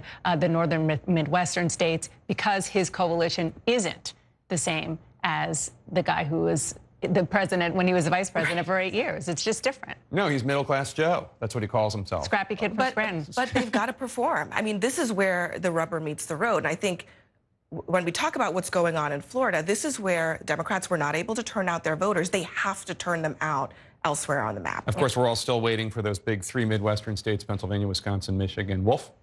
All right, thanks very much. We have another projection right now. CNN projects that President Trump will win the state of West Virginia with its 5 electoral votes. Trump wins West Virginia, 5 electoral votes. Too early to call in the state of Arkansas, which has 6 electoral votes. Too early to call there. Let's take a look at the race for 270. Let's take a look at where it stands right now. Trump right now has 42 electoral college votes. Biden has 30. Once again, 270 needed to win the presidency. Let's get a key race alert right now. Here are some of the latest numbers. North Carolina right now, take a look at this. 62% of the estimated vote in North Carolina is in. That's a lot. Trump is losing to Biden right now by some 329,000 votes. Biden is ahead 53.9% to 44.9% in North Carolina. In the key battleground state of Ohio, 44% of the estimated vote is in. Biden is ahead there by an impressive 284,000 votes, 54.5% to Trump's 44.3%, 18 electoral votes in Ohio. In the key battleground state of Pennsylvania, only 6% of the estimated vote is in, but Biden is ahead by about almost 79,000 votes, 58.7% to 40.7%, 20 electoral votes in Pennsylvania. In Texas right now, almost half of the vote is in, 45%. Biden is ahead in Texas right now by 250,000 votes, 51.7% for Biden in Texas. Trump has 46.9%. A huge number of electoral votes at stake in Texas, 38 electoral votes in Texas. In New Hampshire right now, 10% of the vote is now in. Biden is ahead there by about 7,500 votes, 53.7% for Biden, 45.3% for Trump. 4 electoral votes in New Hampshire right now. Too early to call in several of these states. We're monitoring right now, once again, Florida, Michigan, Georgia, and Virginia. We cannot make any projections in those states right now. Too early to call right now. But let's take a look at the vote in those states right now. In Florida right now, 90% of the vote is in Florida. Trump is ahead by about 226,000 votes, 50.5%, to Biden's 48.4% in Florida. In Michigan right now, only 4% of the vote is in. Trump is ahead by 39,000 votes, 57.5% to 40.6%. In Georgia, the numbers are increasing. 22% of the estimated vote is in. Trump is ahead by an impressive 154,000 votes right now, 56.2% to 42.8%. In Virginia right now, 30% of the vote is in. Trump is ahead, also impressive, 260,000 vote lead in Virginia over Biden, 58.3% to 39.6%. Let's go back to John King at the Magic Wall. I'm really curious to see what we're seeing in the Commonwealth of Virginia. It's interesting that we have a lot of places on the map that at this moment in time, and remember this was going to be that night because of the combination, mail-in voting, early in-person voting, election day voting, different states handling those ballots in different ways. The map looks a little different than we expected. Now, we'll see where it ends up. That's what makes tonight exciting. Makes it exciting. But you're looking at a map right now that has Kansas in blue, Virginia in red, where I started my career, Rhode Island in red. I don't expect it to end that way. Michigan's in red at the moment, but again, we're waiting for votes to be counted. We're very preliminary in some of these states. And on the flip side, I just circled some states that you'd be surprised by. You look right down here, Texas is blue, Mississippi is blue, South Carolina is blue, which tells you what? A, we're having an unusual night because of the pandemic election and the different ways people are voting and the different ways states are counting. So everybody needs to be patient. Number two, it's just without a doubt, though, even as I say that, and even as we have a long way to go, we are seeing a very different map. We are seeing in a place like Ohio, where Hillary Clinton was not competitive 4 years ago, we don't know how it's going to end tonight. We know Joe Biden is more competitive in this race and across the industrial Midwest with blue-collar Americans who voted for Trump. We know Joe Biden is more competitive, and we know that because just look at that. That's a 10-point lead in Ohio, only 40% of the vote. There's a long way to go. Ohio is a traditionally Republican state. It's the more Republican if you're going through Ohio, Pennsylvania, Michigan, Wisconsin.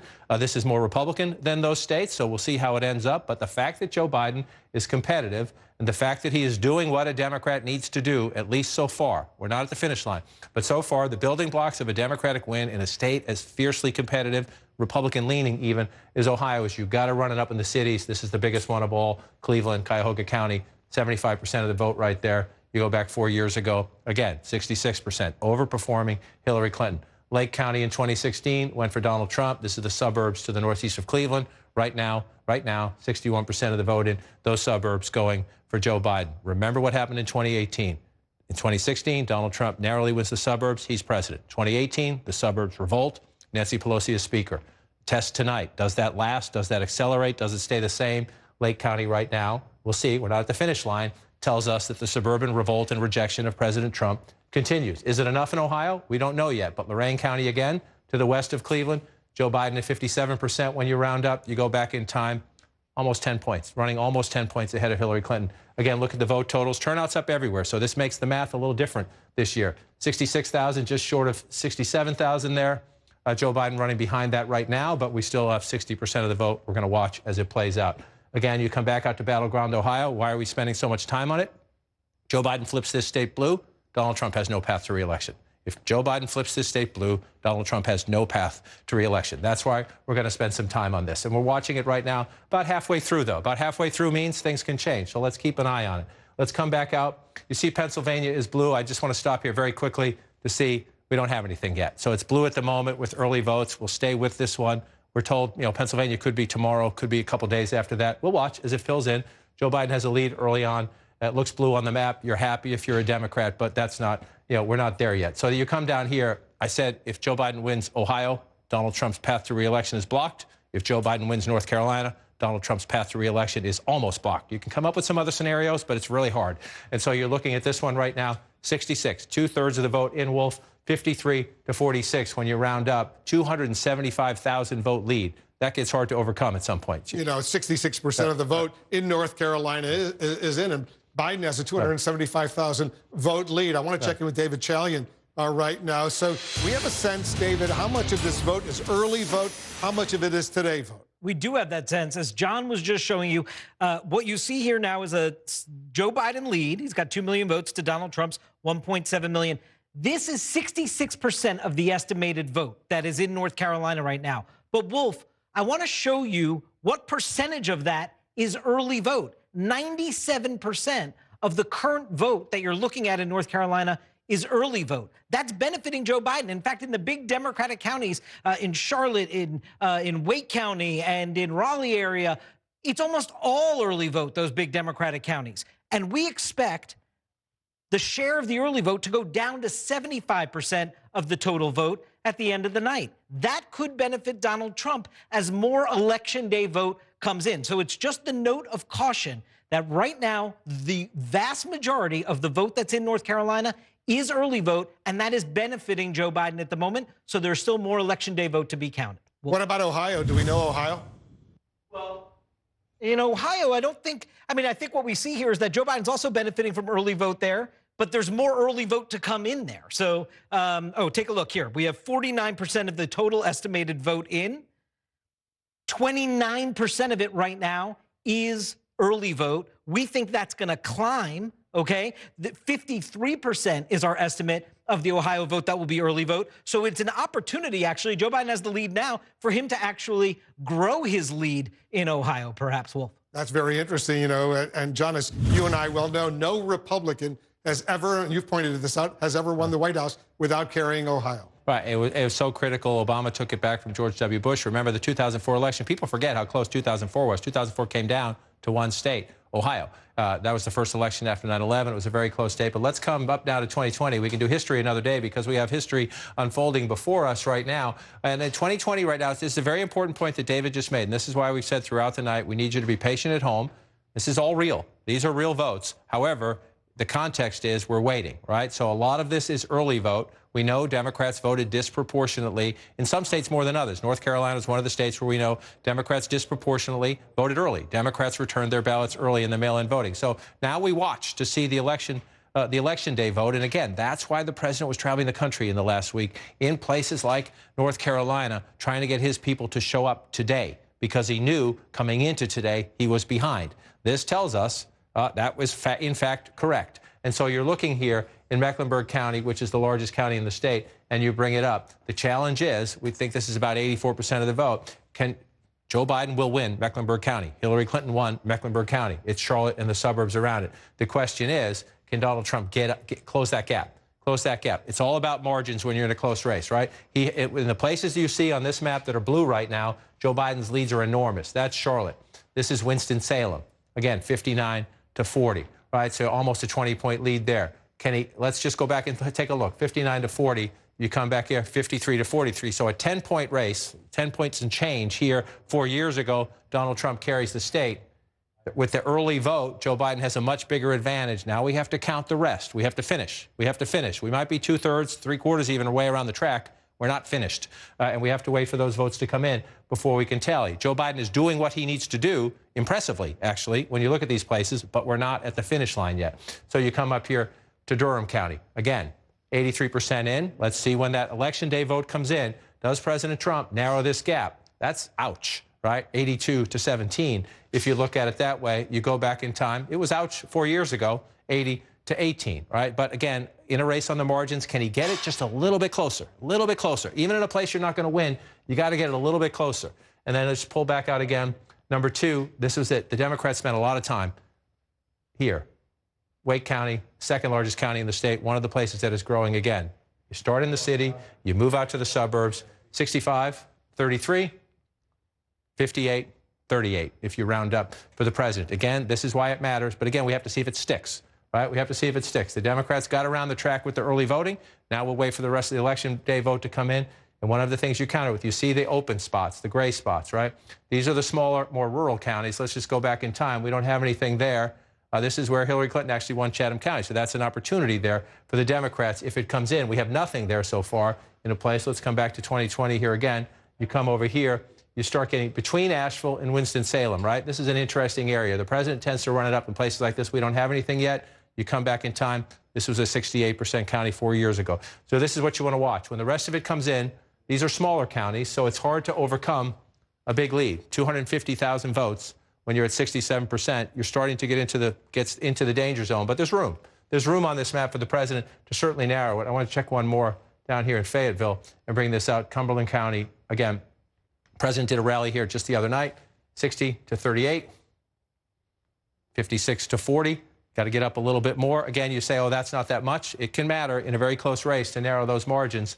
So let's wait to see if the president can get his vote total up, narrow the margins a little bit as we go through it. And again, you're spending extra time on these states because Joe Biden does not need this. Joe Biden can win the presidency without North Carolina. If Joe Biden wins North Carolina, the president's math gets near impossible. And let's pull back out because another place, if president lost this, it would be near impossible, but they're feeling pretty good. We're not ready yet. Florida's hard. We wait. We count every last vote. They're feeling pretty good at Trump headquarters about that one.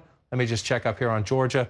Still very early here to see where Georgia goes again. You want to build a lead. You always want to build a lead, but we're nowhere near done here. I want to show two maps. The map where we see some of these blue states right now, that could easily change. But show us the Electoral College map, where things stand right now as far as the projections we've already done. Right. Okay. So just looking at this map, before I walk over to this map here, Texas, Kansas, Missouri, blue. Right. That would be something. If in a few hours, when we're a few more espressos in, that would be something. But again, please bear with us and bear with these election officials because they're all doing their job, whether they're Democrats or Republicans, large counties, small counties. These are amazing people. And so they're counting. They have mail-in votes. They have in-person early voting. They have election day turnout. Turnout is up everywhere. So these volunteers, they're always stressed. And guess what? This year, with more people voting, which is a good thing, Democrats, Republicans, Independents, the work is hard. So some of this votes, I'm sure that's early vote. Democrats tended to vote early. We'll watch what happens. Maybe we'll have some surprises. Fine. That's good, too. But what you're seeing right here is preliminary. I just want to come over here right now to just look at this map because the idea is to get to 270. And again, we're waiting on Florida to finish. We're waiting for more Election Day votes in North Carolina. This is what we know. What we know so far, on the way to 270, Donald Trump has 42, Joe Biden has 30, which tells us what? We have a long way to go. Nothing on this map so far. There are surprises over here, right? We don't know if they're going to hold. As I said, some of these states are reporting early, so you have red states that are blue states. This is not a surprise so far. This map is filling in as we expected. The challenge for Joe Biden is to flip, right? This is the president's map 4 years ago. Joe Biden would love to flip this, and this. If he flips two of those three and holds the Clinton states, he's the next president of the United States, and he's competitive. Joe Biden is in a whole lot of other places, including Arizona, maybe in Texas. We're going to watch. So I just come back over here. And again, this map looks, if you're a Democrat, you're celebrating this map because you're leading in Texas, you're leading in Kansas, you're leading in Missouri, you're leading in Ohio. Those words have not been spoken in a very long time on a presidential election night. And just be patient at home, though. They're unlikely to. It's unlikely to stand. Just pull out Missouri, for example. It's one of the more conservative states in the country. Joe Biden's ahead right now, but that's early voting. You come down to Texas. This one's more real. This one is more real. We're up to about 60% of the estimated vote. We have a ways to go. We know Texas is going to be more competitive this year. Can Joe Biden win it? Stay with us. We'll get through this. But so as you look at this map fill in, you have Joe Biden ahead by 216,000 votes in a giant state like Texas. And so you're looking at the map. Again, I just want to go back in time. Most of this is going to fill in red. Most of them are small counties, but it just adds up after a while. So the challenge for the Democrats is where you see the dots, where you see major urban areas, Democrats have to run it up. In the cities, the suburbs around them, a lot of growing suburbs in Texas. You look at Dallas, again, Democrats flipped a House seat here 2 years ago. They hope to build. They think they can even pick up more House seats here, down in the Austin area as well. 66% for Joe Biden right now. You go back in time, 61% for Secretary Clinton. That's where people live. That's what you want to do. Expand what the last Democrat did and grow. So that's so far a building block there. Let's come back to 2020. Move down. The largest county in the state is right here. It's the size of Rhode Island. It would be the 25th largest state if it were a state by itself. Harris County, Houston, and the sprawling suburbs. More than 16% of the vote comes right here, right? There's been a lot of voting here. We know turnout was off the charts here. 789,000 votes for 56% in Harris County, Texas. You go back in time, 707,000 votes, 54%. So turnout is up. Joe Biden's percentage is up. Again, you're nowhere near the finish line in Texas, but those are the building blocks to be competitive and to maybe win. Democrats think there's a House seat down here. They could flip as well. So then you come down here, you come to the other major urban areas, San Antonio. The Latino vote matters here. You're in the city. Then you go to the suburbs, 59% for Joe Biden. This time, you go back in time, 54%, 55% if you round it up for Secretary Clinton. For me, the vote totals matter because turnout is up, 319,000 then. Come up to now, Joe Biden already approaching 400,000 votes. Turnout is up everywhere, which is a great thing. No matter who wins tonight, turnout is up, which is a great thing, and we hope that continues. You come down here, this is where Beto O'Rourke and others in Texas told the Democrats, you want to win the state? Yes, you have to be competitive in Dallas and Houston. Please come down here, try to turn out votes here. Let's see Joe Biden here. It's the 19th largest county, Webb County, 59%. Go back in time. 74%. So let's see, this could be a place where you're looking at the end of the night. Is this a place where Joe Biden underperforms Hillary Clinton? We'll watch that as we go through it. In Texas, again, a lot of votes to count. Wolf, look in Austin as well. Williamson County above it, and Travis County here. Joe Biden running it up where a Democrat needs to, but a long way to go to count in Texas. And remember, it's not just about the presidency. There's a Senate race there. There are a couple House races there. Democrats think they have a chance to take back the House, the Texas State House. We'll see. A lot of business to do still. We certainly will. We're standing by for the second largest wave of poll closings just minutes from now at 9 Eastern, when the last polls in 14 states: Arizona, Colorado, Kansas, Louisiana, Michigan, Minnesota, Nebraska, New Mexico, New York, North Dakota, South Dakota, Texas, Wisconsin, and Wyoming all closed. 156 electoral votes are at stake in this coming hour. Remember, 270 are needed to win the presidency. We're watching key races in multiple battlegrounds in the next hour: Arizona, Colorado, Minnesota, and Texas, along with two of the most coveted prizes tonight, Michigan and Wisconsin, battlegrounds that may hold the keys to the White House. Those states sealed President Trump's victory in 2016, and Joe Biden is hoping to win them back for the Democrats. Let's get a key race alert. All right, 5 states where Biden is leading right now. Let's start in North Carolina. 70% of the estimated vote is in. Biden has a nearly 220,000 vote lead right now over Trump, 52.1% to 46.8%. And once again, 70% of the estimated vote in North Carolina is in. In Ohio, half of the vote is now in. Biden has an impressive 341,000 vote lead over Trump, 54.9% to 43.9%.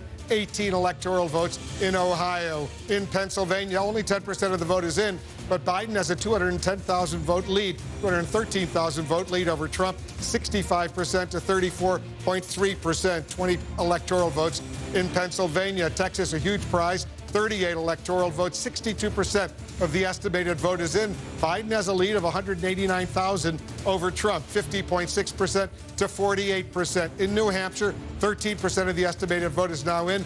Biden has a 7,600 vote lead over Trump, 53% to 46%. Trump is leading in these 4 states. Let's show you these states. He's leading right now in Florida. 91% of the estimated vote in Florida is in. Trump has an impressive 260,000 vote lead over Biden in Florida, 50.7% to 48.3%. In Michigan right now, only 9% of the estimated vote is in. Trump has a 107,000 vote lead over Biden, 59.7% to 38.2%. In Georgia, a quarter of the vote is now in. Trump is ahead by almost 177,000 votes right now, 55.9% to 43.1%. More than a third of the vote is in Virginia right now, and Trump has a 285,000 vote lead over Biden, 57.7% to 40.2% in the Commonwealth of Virginia. All right, let's focus in a little bit on North Carolina and Ohio right now, John, because if Biden wins those 2 states, potentially, that could be the ballgame. Those would be the ball game. Those are 2 states absolutely critical. The president got 306 electoral votes 4 years ago. You take away Ohio, you take away North Carolina. Joe Biden holds the Clinton states. He's the next president of the United States without even taking back all the blue wall. So let's focus on them. Ohio, let's just focus on this just for a second and look at this right now. Ohio is blue. Right? That's a big deal. North Carolina is blue. There are some other anomalies on the math. And again, I know I'm a broken record. Just want to keep everybody at home, especially for those tuning in later in the night.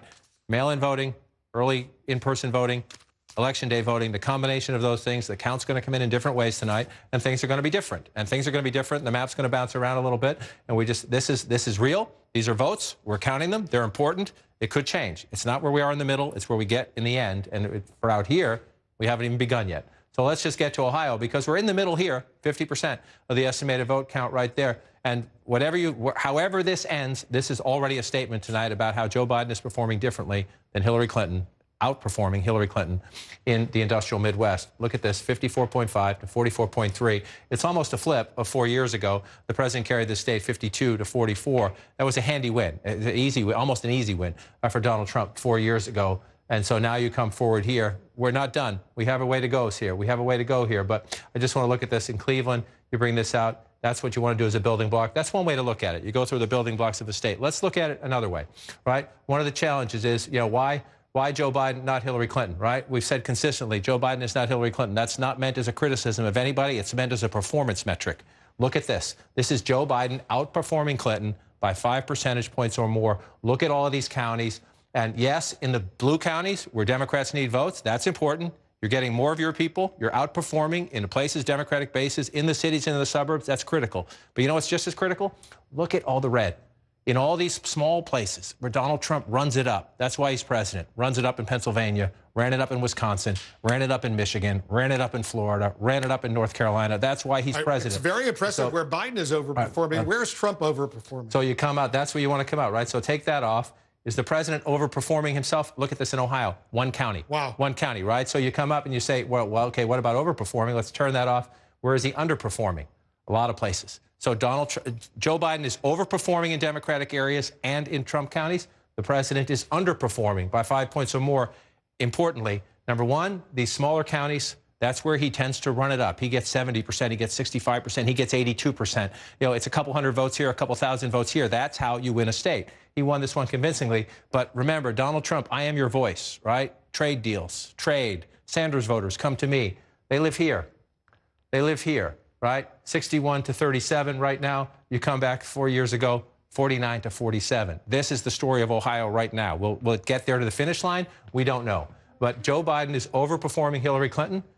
Donald Trump is underperforming himself, if you will, which is why this state is competitive right now. We just turn this off and come back to where we are about halfway through. Is Biden underperforming any place in Ohio? Well, let's bring it out and we'll take a look. You ask a question, I'll try to get you an answer.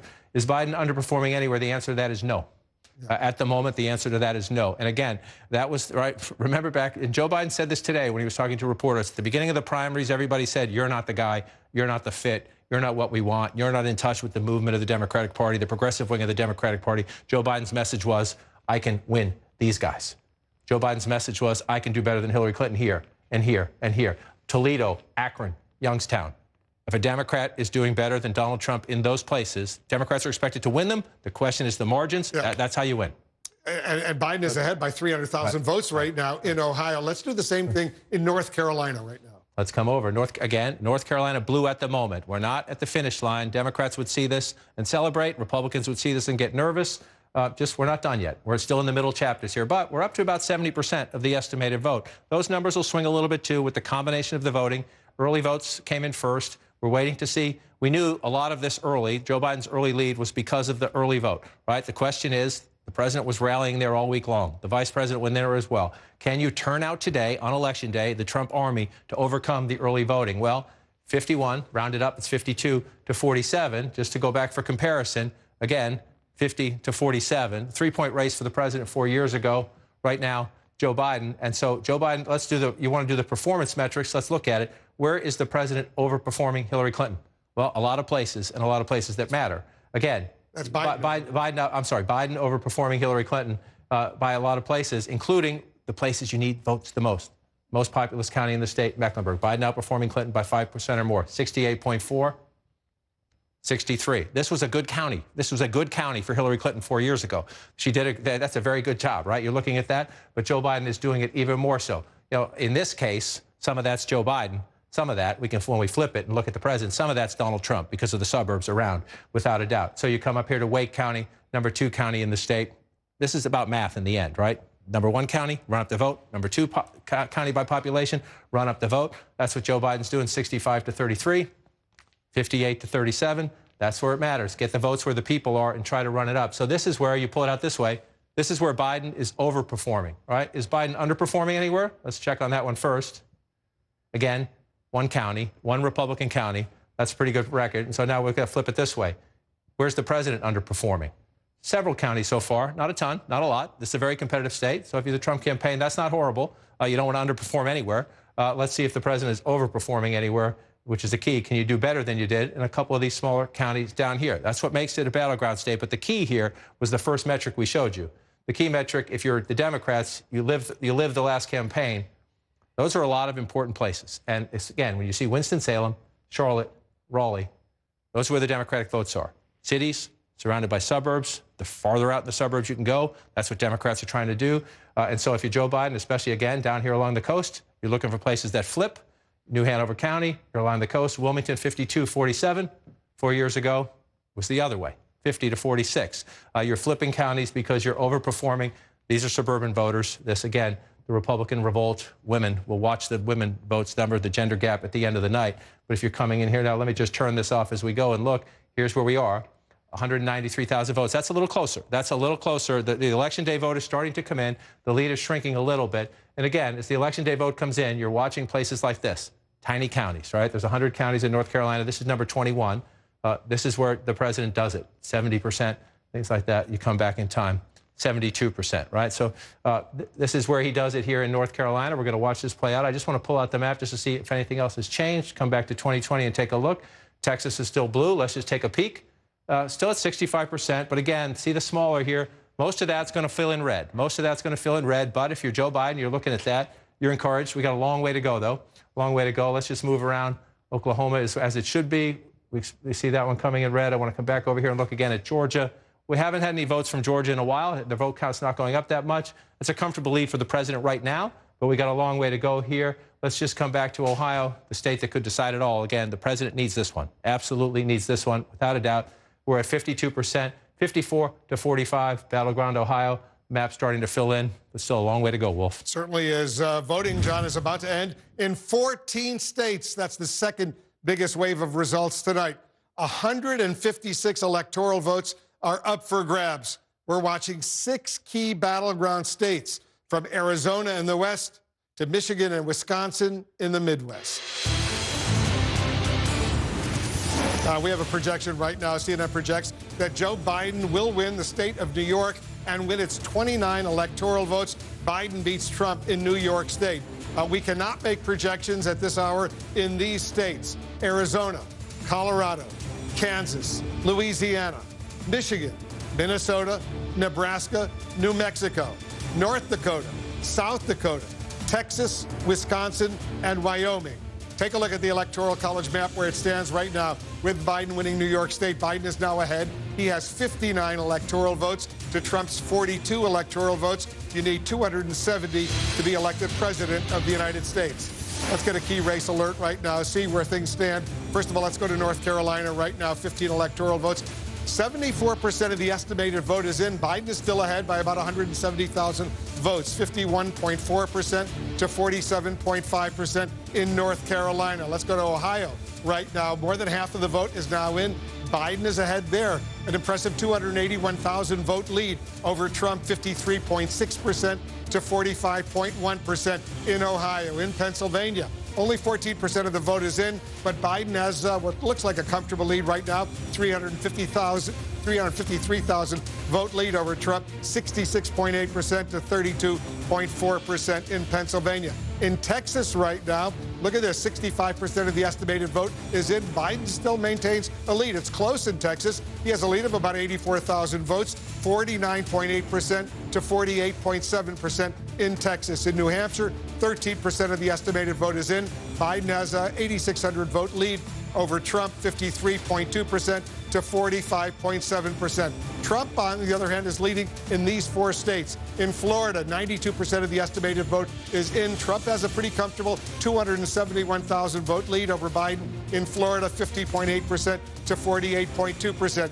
In Michigan, only 15% of the vote is in. Trump is ahead. It's early there. 183,000 vote lead over Biden. It's early in Michigan, 59.3% to 38.4%. Almost a third of the vote is in Georgia. Trump has a relatively comfortable lead, 248,000 vote lead over Biden, 57.2% to 41.8%. In Virginia, more than a third of the vote is in. Trump has a nearly 300,000 vote lead in Virginia over Biden, 57.7% to 40.2%. Let's go back to John King. He's looking at the magic wall for us. It's a lot of stuff going on. You see a lot of red, but you see a lot of blue as well. It's an interesting map right now. So I'm going to go through some of the big ones that we're going to watch as we play out right now. And we'll start in Ohio. But then I just want to explain some of these other states that look a little different right now. And we'll see. We could have a different election night. We'll see. This is the big one for me, Ohio. And the more of this is starting to fill in, right? So I just want to show you 2016. You see all this red in here. That's what you're looking for. Those are the small counties where the president runs it up. But as they fill in, Joe Biden is holding on to that lead. But we still have a way to go. About 53% here. But again, this is impressive. And it's somewhat, the Democrats thought this was in play. Joe Biden went there on Monday. Some Democrats were worried, should that time be spent somewhere else? But he went here. He went to Cleveland to turn out the vote right now. And again, we still have some more votes to come from Cuyahoga County. So if you're a Democrat, that's impressive. The question is, when the later votes come in, do you keep that margin? How much can you grow it? Can you maintain it? Because it's absolutely critical. By far, this is your #1 vote center in the state of Ohio. You want to run up the vote. Again, I keep watching the suburbs here, up to 61% of the vote. It's close. It's close. It's a moral victory, but it's also a little bit of the math, right? The Democrats want to expand in the suburbs. If you can pick up 1,000 votes anywhere in a place as tight as Ohio, you try to do it. So let's move out of Ohio. One place that's been red for a long time, people from home probably asking what's going on in the Commonwealth of Virginia. It has become more of a blue state, but look, the president has a healthy lead right now, 57%. That's not insignificant at all. However, I just want to make the point, this is where the votes are in Virginia. You come up here, Fairfax County, by far the largest county in the state, only about 15% of the vote in so far. So we're waiting on that. You come over here to Alexandria, also waiting for votes. So Virginia red at the moment, Wolf. A lot of places where Democratic votes are that we haven't received them yet. We'll keep an eye on it, though. It's an interesting night. Yeah, Northern Virginia, very, very critical in the state of Virginia. We have two more projections right now. CNN now projects that Joe Biden will win the state of New Jersey, will win its 14 electoral votes. Biden beats Trump in New Jersey. We have a projection in Arkansas. President Trump beats Biden in Arkansas. He will win Arkansas 6 electoral votes. Trump wins in Arkansas. Let's take a look at the Electoral College map where things stand right now. Biden is still ahead. He has 73 electoral votes as of right now. Trump has 48. Remember, you need 270 needed to win the presidency. 73 to 48 right now. The electoral map is obviously the most important. It is, and at the moment it is filling in as expected, in the sense that nothing that's happened so far on this map, these were all solid states. The red states you see for the president, whether it's Oklahoma, Arkansas, Tennessee, Kentucky, Indiana, West Virginia, we had those solid Trump coming in, so no surprises here. Over here, where we're counting votes, potential surprises. You look at these states up here again, no surprises here. Massachusetts, Vermont, New Jersey, Maryland, Delaware, New York. Those were solid Biden states coming in. So 73 for Biden, 48 for the president. The question is, where do the big prizes go, right? So let's remember this map, right? It's as it was, which means it is as it was. We go back 4 years ago, this was the Trump map. So nothing has changed so far, but remember what we're seeing on the other map. Just for now, we're not done yet. We're not done yet. But if that changes, and that changes, right there gets Trump down to 273. So imagine that, right? So then, if you're looking around, Joe Biden, you have a chance in Arizona. We're not there yet. We got a long way to go before we get west, right? If you keep looking at this map, Joe Biden had a healthy lead at the end of the campaign in Michigan. He had a decent lead at the end of the campaign in Wisconsin. He thinks he can win Pennsylvania, although we'll see how that one goes. But it just tells you the menu. That gets Joe Biden to 322. We don't know if that's the way it's going to turn out, but it just tells you that he has more options anyway. And if you can add Ohio to that, then it's just a buffet. I mean, it's a buffet of possibility to run it up and to take away the president's map. So if you're the president and you're looking at this right now, you had 306, right? So you're trying to figure out, what am I going to lose, right? If you're in the president's campaign, what am I going to lose? Well, again, that was a double-digit lead, right? We don't know. We're going to count votes in Michigan. He's overcome deficits before. Not quite that big in 2016, though. It's a bigger deficit. But if you're in the president's campaign and you think you may lose those two, look where you are now. You're already at 280. And so at Joe Biden, if he can get Michigan and Wisconsin, and we're just starting up here, there are other options. He has so many menu options. But those two coming in look like they were there. This is why, if you're the Trump campaign, at this point, you're getting nervous, because that means you can't afford to lose that, right? And Joe Biden's leading there right now. And even if you hold that, there is just no way you can lose that. That would do it. And again, we're not done with Florida yet, although Trump's lead there seems pretty comfortable. We're not done with Georgia yet. Joe Biden is competitive in Arizona. Texas, we're still early in the night on. The idea is that the menu options are more plentiful for Joe Biden to get there. Doesn't mean he gets there, but if you're sitting in the Trump campaign right now, the state you're watching most nervously, well, I'll give you two. Number one is Ohio. Number two is North Carolina. Well, let's look at them. So let's come on over. Viewers right now. Let's start with Ohio. Let's come on over. Ohio, right here in the middle. Again, Michigan is red right now. It's a very early vote. Doesn't mean it won't end up that way. It certainly did 4 years ago. That was one of the big Trump surprises. But up here, when you see Pennsylvania blue, Michigan red, we're very, very early. We'll come back to them when we have a significant amount of votes. If we're not spending time on them, that means we don't have any significant votes yet. So we're not ready to do that. We do have significant votes here. And again, it's cliche but true. No Republican has won the White House in modern times without Ohio. So that's why we're going to spend a lot of time on this. And if you look at this right now, again, 55%, 52 to 46. That's where you want to be. You want to be on top whenever, but we do have a ways to go. But if you watch this map play out, I just want to go back. Doesn't look a lot different, right? But just watch. Just watch where you see a little bit more blue when you come back in here. You see it up here in the suburbs. You see it up here along the lake. Again, suburbs outside of Toledo. This is where the Democrats are doing it. I haven't come over here at all tonight. Let me just take a look. Lucas County, look at this. It's only, and again, here's your opportunity, right? Is this early vote? Joe Biden, 73% to 26% at 39%. So watch when that number's higher later in the night. Are the margins still like that percentage-wise? Where does that math go? We go back 4 years ago. Yes, Hillary Clinton won here, 56-38. Let's just see where you are now, 73-26. That matters. That matters. Those margins matter in places where there are votes. And you come across, again, we did Cuyahoga County, earlier. This is Summit County here. You're dropping down south of Cleveland into Akron. This is a place where Donald Trump made inroads, 67% to 31 right now. You go back 4 years ago, 52-43. That's a big difference. That's a big difference. And if Joe Biden can hold that, again, that gives you your cushion. And this was the central argument of the Biden campaign. Scrappy kid from Scranton, middle-class Joe, pick however you want to describe it, that I can go into these places, not only win them, but outperform Hillary Clinton, make them like they used to be when Democrats were more competitive in the state of Ohio. Move it over here again. You come along the river in the valley here, 61% to 31. Again, we're only halfway there. So let's just see. This is a place where the president has votes. We'll see if they turn out this time. He had votes last time. We'll see if they turn out this time. If I had votes last time, I just want to show you 46%, right? This was very close last time. It's the 10th of the 88 counties in Ohio. It's the 10th largest. So this matters in terms of the votes. And it matters not only here. You go across the border, then you're in Pennsylvania. These two come together in these blue-collar communities. This was the fight of 2016. Ohio was comfortable, but Pennsylvania, Michigan, Wisconsin, it's the same people who swung it. So let's pull back out and take a look at it. Let's come back to 2020 and look. Where else are you looking? You look down here. Hamilton County is Cincinnati. Again, Joe Biden running it up, 69, about halfway there again. So when you're halfway, you're looking at it and you're placing a marker. You say, that's where you want to be. That's actually outside where you want to be. Let's go back and look. 52% then, almost 70%, 69% now. That's a wow. If that stays there, that's a wow. But you're only halfway there. So you're thinking there's early vote here. The question is what happens to the election day turnout? This used to be a Republican area.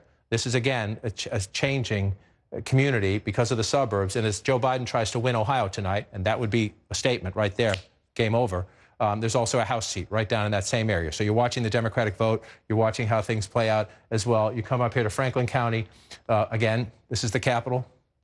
Democratic area right in Columbus. Labor unions, African-American vote. This is Democrat will run it up here. But it's when you get out here and you get out into the suburbs, if you're running 75%, you come back in time, 60%. That's a huge difference. I mean, that's quite, some of this math is difficult. Some of it's not.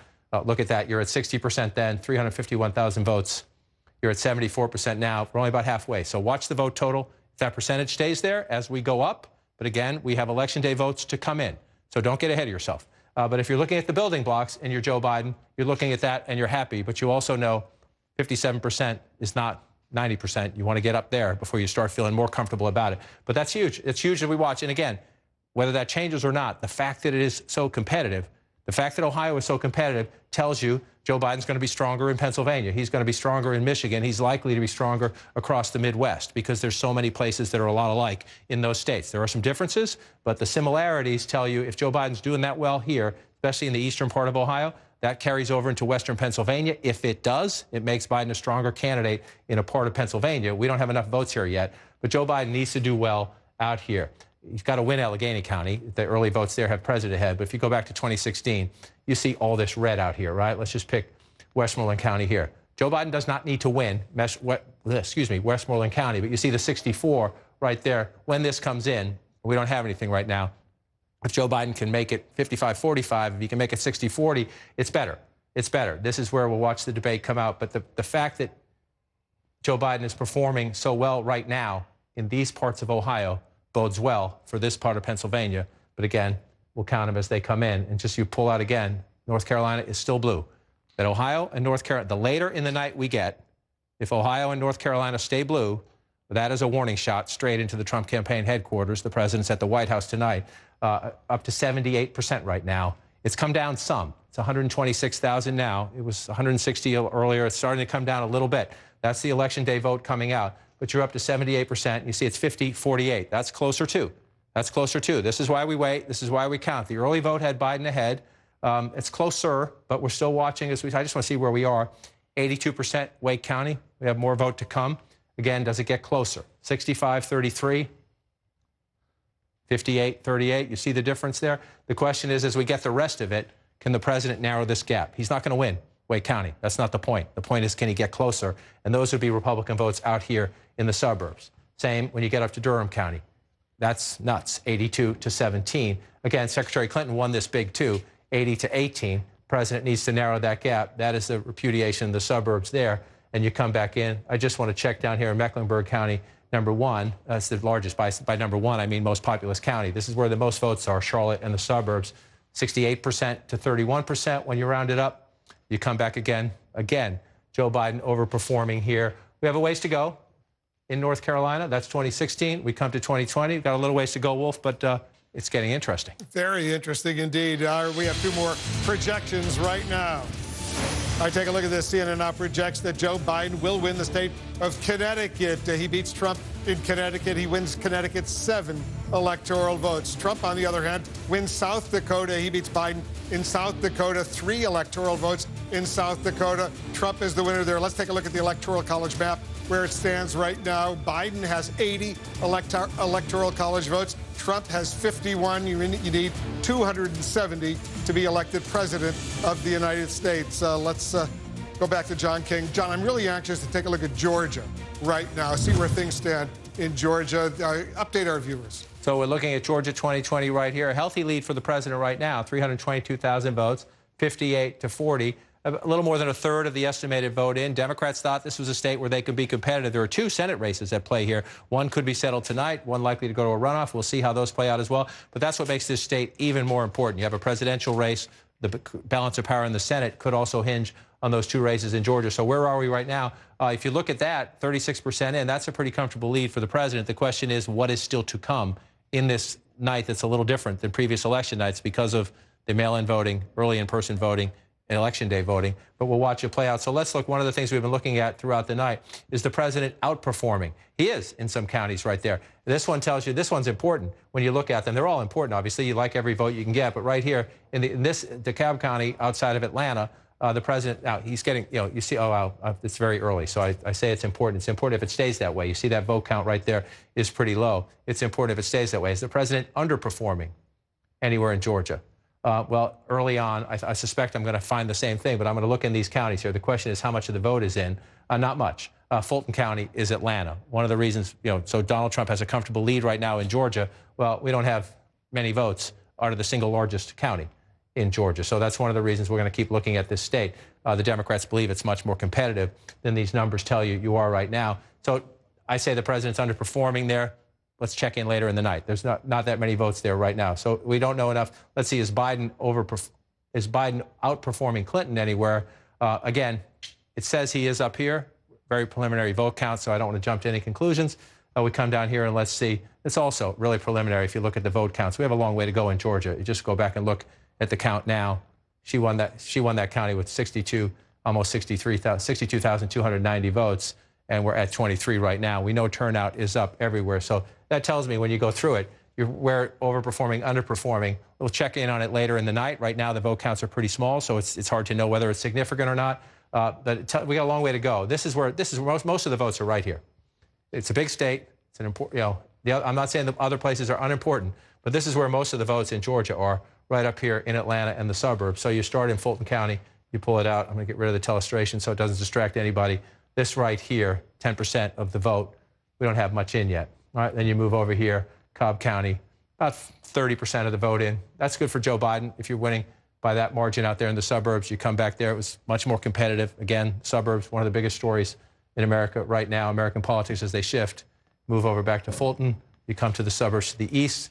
Gwinnett, 15%. Again, a long way to go. So you see this, a lot of this is early vote, tends to be disproportionate Democrat. So you look there, you switch back, 51%. If it holds up, that's significant. You're overperforming Clinton there. But we're very preliminary when it comes to Georgia. So we want to wait and see how that plays out. I just want to pull out the map again just to see what else has changed. Texas has gone red. Remember earlier we had Texas blue for a while.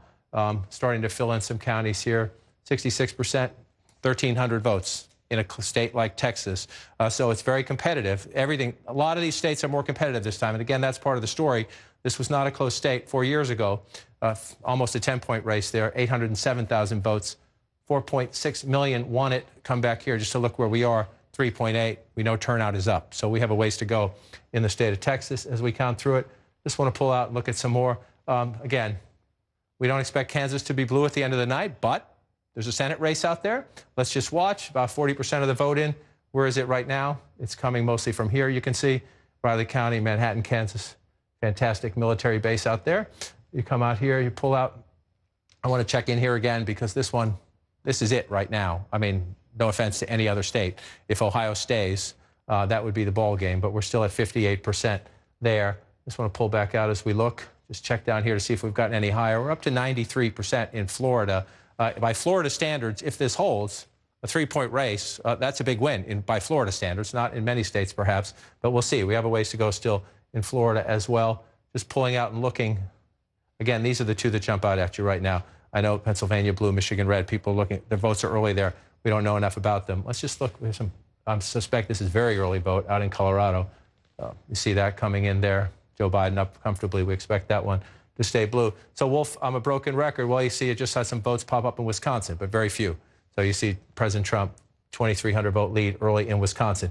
Wisconsin, Michigan, Pennsylvania, all places where we expect to get sort of distorted results. Some states only election votes, some counties only election day votes, then early votes. We'll figure it all out. These ones are going to take a while. But again, North Carolina blue, Ohio blue, this time of the night, that makes it interesting. Michigan and Wisconsin pretty early right now. Yes. We see they're red, yes. But what, 17% of the vote is in Michigan. Trump is ahead by 200,000 votes. 17% of the vote is in, and you have the President of the United States leading Wayne County right now. That's not going to happen.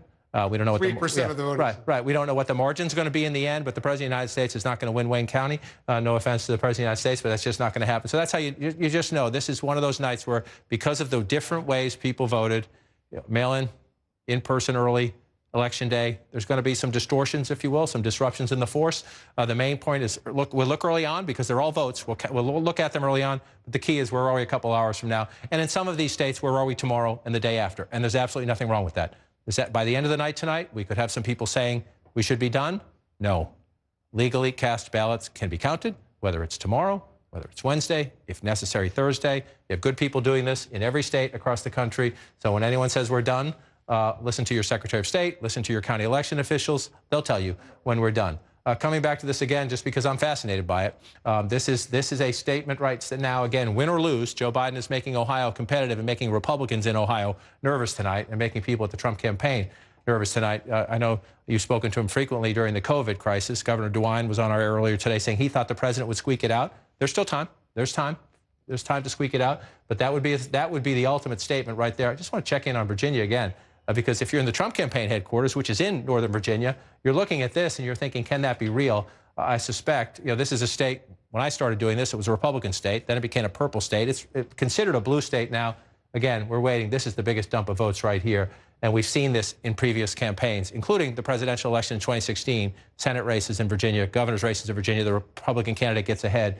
And then in Northern Virginia and down here, the Democratic vote comes in late. But we'll watch. It's interesting to watch. North Carolina's interesting. Maybe Virginia's interesting as well. That's why we count them. We'll go through. We're up to 80% here, 79%.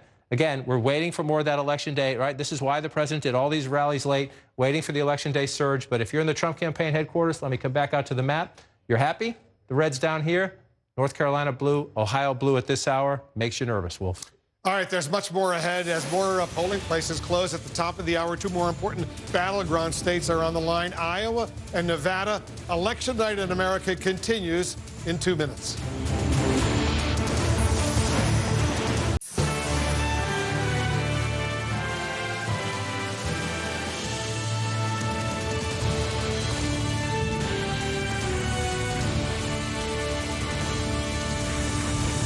As we stand by for the next poll closings right at the top of the hour, here's an update on the race to 270 electoral college votes. Right now, Biden has 80, Trump has 51. You need 270 to be elected president of the United States. Let's get a key race alert and see where things stand right now in these states. Let's start in North Carolina right now. Look at this, 79% of the estimated vote is in. Biden is ahead by almost 100,000 votes, 50.5% to 48.4% in North Carolina. 15 electoral votes at stake. In Ohio right now, 59% of the estimated vote is in. Biden is ahead there by about 132,000 votes, 51.1% to 47.6%. 18 electoral votes at stake in Ohio right now. Let's take a look at Pennsylvania. Only 11% of the estimated vote is in. Biden has a lead of about 200,000. Right now, 62.2% to 36.7% in Pennsylvania. 20 electoral votes at stake. 70% of the vote in Texas is in. Look at how close it is. Biden is ahead, but he's ahead by only 5,200 votes. 49.3% to 49.3%. Look at how close it is in Texas right now. Huge prize, 38 electoral votes in Texas. Let's take a look at some more states right now. In Pennsylvania, 11% of the vote is in. Biden is ahead once again by 200,000 votes in Pennsylvania. And Colorado, Biden is ahead. 32% of the vote is in Colorado. 235,000 vote lead in Colorado. In New Hampshire right now, only 17% of the vote is in. Biden is ahead by some 15,000 votes, 54.4% to 44.3% in New Hampshire. We have 5 more races we want to update you on right now. Let's start off in Florida right now. 93% of the vote is in. Trump has a pretty comfortable lead of more than 327,000 votes, 51% to Biden's 48% in Florida, 29 electoral votes at stake in Florida. Take a look at that. Let's move on to Michigan right now. 18% of the estimated vote is in. Trump is ahead by about 213,000 votes, 59.2% to 38.5% in Michigan. Still relatively early in Michigan. In Virginia, 41% of the vote is in. Trump has a lead, a very impressive lead of 332,000 votes right now in the state of Virginia, 57.7% to 40.4% in Virginia, 13 electoral votes at stake. In Georgia, more than a third of the vote is in, 39%. Trump is ahead by more than 300,000 votes in Georgia right now, 56.9% to Biden's 42%. In Wisconsin, only 3% of the vote is in. Very, very early in the state of Wisconsin. Trump is up by about 11,000 votes, 54.3% to 44.1%. Let's take a look at the balance of power, what's going on in the U.S. Congress. Dana Bash is looking very closely at the U.S. Senate. That's right, Wolf. We have 8 projections to make in U.S. Senate races, starting with the Commonwealth of Kentucky, and that is the Senate Majority Leader, Mitch McConnell. CNN can project that he will go on for another term. Same with Arkansas's Tom Cotton, keeps that seat, going on for another term there. And in South Dakota, CNN can project that Mike Rounds will go back to Washington for a second term. Tennessee, this is an open seat. Lamar Alexander is retiring. CNN can project that Bill Hagerty will win a first term there. In West Virginia, Shelly Moore-Capito is going on for another term, according to CNN projections. And in Delaware, CNN is projecting that Chris Coons is going to go back to Washington. Representing that state, it was Joe Biden's old seat. New Hampshire, CNN is projecting Jeanne Shaheen is keeping her seat as well. And same goes for New Jersey. Cory Booker is going back to Washington representing New Jersey. Now let's look at some of the really important races we are watching right now. Colorado, right now, the Democratic challenger, John Hickenlooper, is ahead by a little more than 200,000 votes, 60.3%. The incumbent Republican Cory Gardner is at 38%, about 30% of the estimated vote in there. North Carolina, the Democratic challenger Cal Cunningham is ahead by just a little bit more than 57,000 votes at 48.5%. The incumbent Republican Tom Tillis at 47.3%. And in South Carolina, this is one that people across the country have been watching. Right now, the incumbent Republican Lindsey Graham is ahead pretty significantly. Now, let's look at what this all means in the big picture right now. Democrats are leading in 3 Republican seats. Democrats must pick up 4 Republican seats to flip the balance of power. And what is the balance of power right now? 39 Democrats, 36 Republicans, 25 seats remain to be called. Wolf? All right, thanks very much, Jeanne. We'll get back to you. Let's have another projection right now. CNN projects that Joe Biden will win the state of Colorado, will win its 9 electoral votes. He beats Trump in Colorado. Trump, on the other hand, wins in North Dakota. CNN projects Trump will win in North Dakota, pick up its 3 electoral votes. Trump is the winner in North Dakota. Here's the Electoral College map where it stands right now as a result of these projections. Biden is up to 89 Electoral College votes. Trump has 54, 270 needed to win the presidency. Let's go back to John King at the Magic Wall. We're looking at all these races. 89 right now, Electoral College. This is the most important. 89 for Biden, 54 for Trump. Right, starting to get the building blocks, right? And again, a lot of unpredictability in counting votes on some of the other maps. A lot of states in play like Ohio and North Carolina that would be flips for Joe Biden. This map so far filling in a predictable way, but that's because we haven't called the battleground states, and we'll see where we go. But 89 to 54. 270 is the goal. You see the Joe Biden lead. This is why you look at the big states. The big states are what get you the lead. Joe Biden has New York, right? That's why Florida, Texas, California will be blue at the end of the night. So that's why battlegrounds like Florida, Texas this year, Ohio, that's why they're so important, because they're big chunks. You want to, that's the best way to get there is to build big. Pennsylvania, the biggest of the blue wall states. So if you're looking at this map right now, there are no surprises so far on this map. Again, if you come over here, I just want to pull out 1 second. Ask Brian to take a peek here. If you look at the 2020 map right now, we have Ohio blue right now. We have North Carolina blue right now. So let's come back over here and explain the significance of that, because we're at 89-54. You come back to the Trump map 4 years ago, right? Nothing has changed so far in the blue states. So far, Joe Biden is winning the Clinton states. The red states we've given to the president are states we expected him to win. But if you look at the map where we have it right now, and if that stays, right there, you get Donald Trump down to 273 and Joe Biden up to 265. So you're thinking, you have a scenario here where with just one more state, right? Just pick a state. There's 2 congressional districts here and here. That could get Joe Biden to 267. But you could get to 270 with just Michigan, right? If Donald Trump somehow holds on to Michigan, you could get to 270 with just Wisconsin. If Donald Trump somehow held on to Wisconsin from 2016, you could get, if you're Joe Biden, to 270 by flipping Arizona as we move west later in the night. This is the dynamic of the night. Joe Biden has more options. The menu to him gives him more options, especially if Ohio is competitive and North Carolina is competitive, and he's leading in those states right now. That is the challenge. President Trump has a much more narrow path to re-election as he tries to defend this map. And the Ohio and North Carolina early results, we're not there yet. They're all the more significant because we do know heading into the final days. And again, 2016, the president was behind. He roared back. Election day turnout overwhelmed Hillary Clinton's lead in the polls. Joe Biden's lead in the polls was bigger this time. It was bigger in Michigan. It was bigger in Wisconsin. It was bigger in Pennsylvania. So there was a path for Joe Biden to win without Ohio, without North Carolina, without Georgia or Arizona. Joe Biden has more options on the map, which is why in the Trump campaign headquarters right now, you're looking at Florida, you're happy. We're not done yet. You're looking at Florida and you think, okay, we're doing pretty well, but you're looking at Ohio and you're looking at North Carolina, and I'll just move over here and do it. And that's what you're looking at, because you can't afford to lose. You don't want to give up anything from your 2016 map, but if you're going to give up anything from your 2016 map, you certainly don't want to give up 2 of your bigger prizes, which would be Ohio and North Carolina. Again, we're not there yet. And again, right now, Trump's leading in Virginia. So if there are trade-offs, if you give something up, if you lose in North Carolina, you get it back by taking Virginia. I just want to say, though, people watching at home, look at that. Look at that, right? Virginia is a state that has been trending blue, but, and here's the but, and this is the anomaly of tonight. We're getting different results at different times in these different states. So we have a lot of Democratic votes still to come in. Fairfax County is the biggest. I was looking at some of the other ones early. A lot of Democratic votes still to come in. We'll watch it. It's interesting, right? Maybe it's going to be closer than we thought. Maybe there's a Trump surprise there. We'll keep looking at it, but there's a lot of Democratic votes out still. So I suspect Virginia may change in a little bit. So we come down to North Carolina. Look at that lead, 85,000 now. What was the question earlier? We were 140 at one point, down to 113.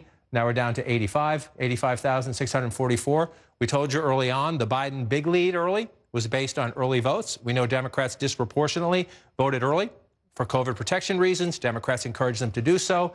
And then Trump, all his rallies, what was the goal?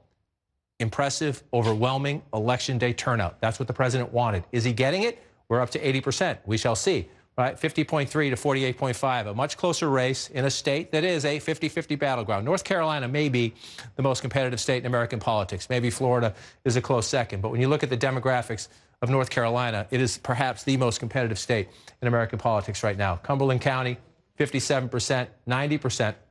You get to this point, 90% of the estimated vote. If you're a Democrat, you're thinking, how much more can I get out of this? If you're a Republican, you're thinking, can I just narrow the margins a little bit? 57.5, let's go back in time, 56.7, right? So you don't think that's a lot, right? 71,000 votes then, 16-point race. You come back here, 17-point race. Look at the turnout everywhere in America. And this is a good thing, whether you're a Democrat or Republican or independent. Look at that number right there. All right? In every county we're looking at, almost every county we're looking at, a higher vote total winning this time. That's a good thing. No matter who wins the election tonight, that's a good thing. More Americans came out and participated in the election. So we'll come there. Let's look at Wake County. That's Hillary Clinton then. That's Joe Biden now, from 58 to 65. That's a big deal. 355,000 votes, 302,000 votes, 53,000 more votes in the Democratic column there. Let's look at the president's numbers from 2016, 196. You come forward, 179. So higher turnout in this county. The president's not. He's got a ways to go, 80% there. We'll see if he can narrow the gap. And again, you're looking at these blue areas. You see the dots in the middle. These are your urban areas. This is all around America. Democrats run it up in the urban areas. The question then is, how do the Republicans do in the suburbs? They're getting shellacked. The president's getting shellacked there, as he did 4 years ago. He's getting beat here. Wolf, just one more. I just want to look quickly. Mecklenburg County, Charlotte in the suburbs. This is the most populous county in the state. 68 to 31 when you round up, 63 to 33. Again, doesn't seem like a lot. In a place that has the most votes in the state, that matters. Yeah, 87% of the vote in that county out there. Let's check in with David Shelly, who's taking a very close look at North Carolina as well. I am indeed. Well, first, I just want to show you this board here. These are the states that Joe Biden is leading in that Donald Trump won 4 years ago. So in North Carolina, as you were just discussing with John, he's got a 1.77 percentage point lead over Donald Trump. In Ohio, he's just under a 2 percentage point lead over Donald Trump. And in Wisconsin, he's got just over a 2 percentage point lead over Donald Trump. 3 states that Donald Trump won 4 years ago.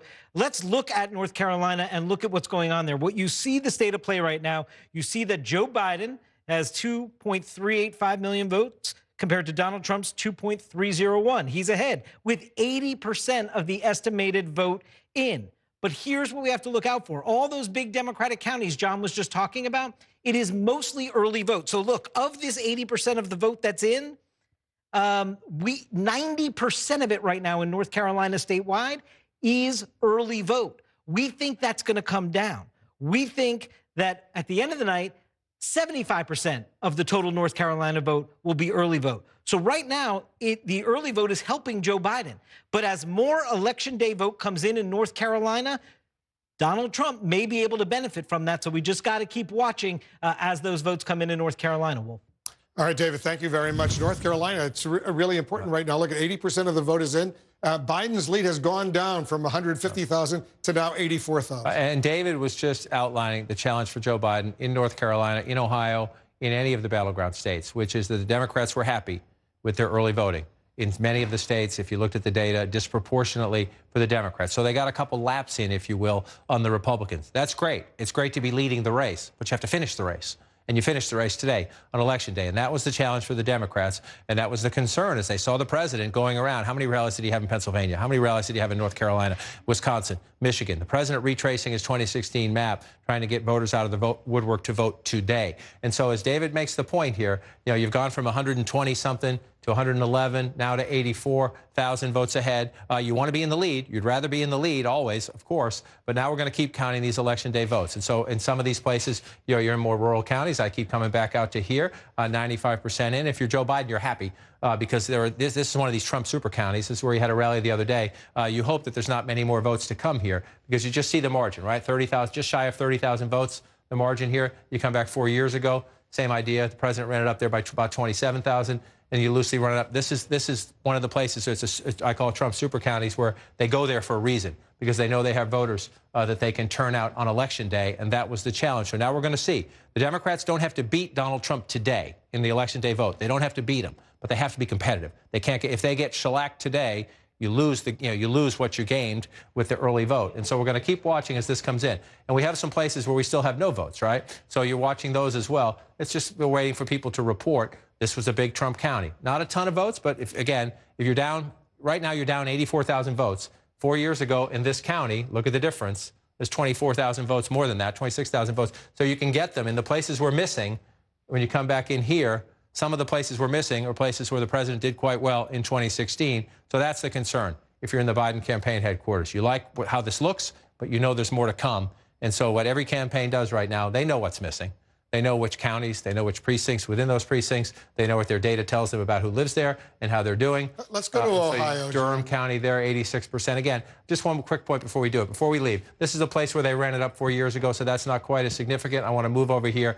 This is the thing. We'll come back here to Raleigh, to Wake County in the suburbs. Does the math change and does the margin change as that election day vote comes in? So we'll use that as a marker. Now you want to go back to Ohio. And you come back here, 64%. It's been sort of a we got some good votes early on, but it's been a slog since. And look how close that is. 13,461 votes. They call them battleground states for a reason. 49.5 to 49.2 with 64% in. And again, you have the same dynamics at play, especially in some of these smaller rural places. It doesn't look like a lot. You don't think this is a lot, right? Because it's 8,000 votes in a giant state like Ohio. But you're halfway in. You're getting 8,700 to the other guy's 2,900. That matters, right? That margin matters when you do it here, and then you do it here, and then you do it here, and then you do it here. That's how it adds up. And so, again, you'd rather be leading than trailing, but you're watching those leads shrink as Election Day vote comes in, and you're trying to figure out, is it enough to hold, or do we have trouble? Let's go back to David Shelley. And David, take a look at Ohio right now. How much of the vote is very close? Only a 13,000 vote lead for Biden in Ohio right now. How much is the early vote as opposed to the today vote? Yeah, you're noting Joe Biden's very, very close lead over Donald Trump. That's with 64% of the vote in. But let me show you that right now, of that vote that's in, 41% of it is early vote. That's helping Joe Biden. But unlike North Carolina, we expect the early vote share to grow here in Ohio. At the end of the night, we estimated it should be about 53% of the overall vote. So there's the potential as more early vote comes in, Joe Biden could potentially pad that lead. It's something to watch. Obviously, those rural counties can help Trump as well. Jake? Thanks, David. We're looking at the race having tightened up quite a bit from what some pundits were projecting. And right now, it really does look like President Trump has narrowed or even broken even in Florida and North Carolina and Georgia. So really, it is all coming down to what we said months and months ago, the blue wall of Pennsylvania, Wisconsin, and Michigan, the states that Hillary Clinton thought she had in the bag that Donald Trump tore down. Joe Biden trying to build it back up. That's right. And, you know, look, those states that you just talked about, it is not over. We are still watching them. But the whole MO of the Biden campaign from the beginning was to rebuild that blue wall. And there's also another state that's going to come in later, which is Arizona. And that is still one that the Biden campaign is really hoping to finally flip from red to blue. Yeah, and I think that we also are looking at a situation in which Biden is not maybe expanding the map as much as they might have hoped that they would. The states that they thought that he had a good chance, maybe because of turnout, maybe because of demographics, are tight, which is fine, but it's election day, and you have to actually win the state in order for it to matter. So, you know, we don't know what's going to happen yet, but this is a map that, as you just said, is probably just going to come down to what we always thought it would come down to, that blue wall up there, that Biden really, really at this point must hold on to in order to get to. Although the Biden people, we should say, have not conceded any Florida or Georgia or North Carolina, and they feel very good. They still feel good about North Carolina. They still feel very, very positive about Arizona and the blue wall. But it's just not going to be, as some Democrats were hoping for. They thought it was going to be an early landslide, which was really always a pipe dream. Yeah, I mean, there is no landslide that we're looking at. No way, given the numbers that we've seen, particularly when you start the night in Florida, when it's as tight as Florida tends to be. And it's maybe even less so right now as they continue to count the votes.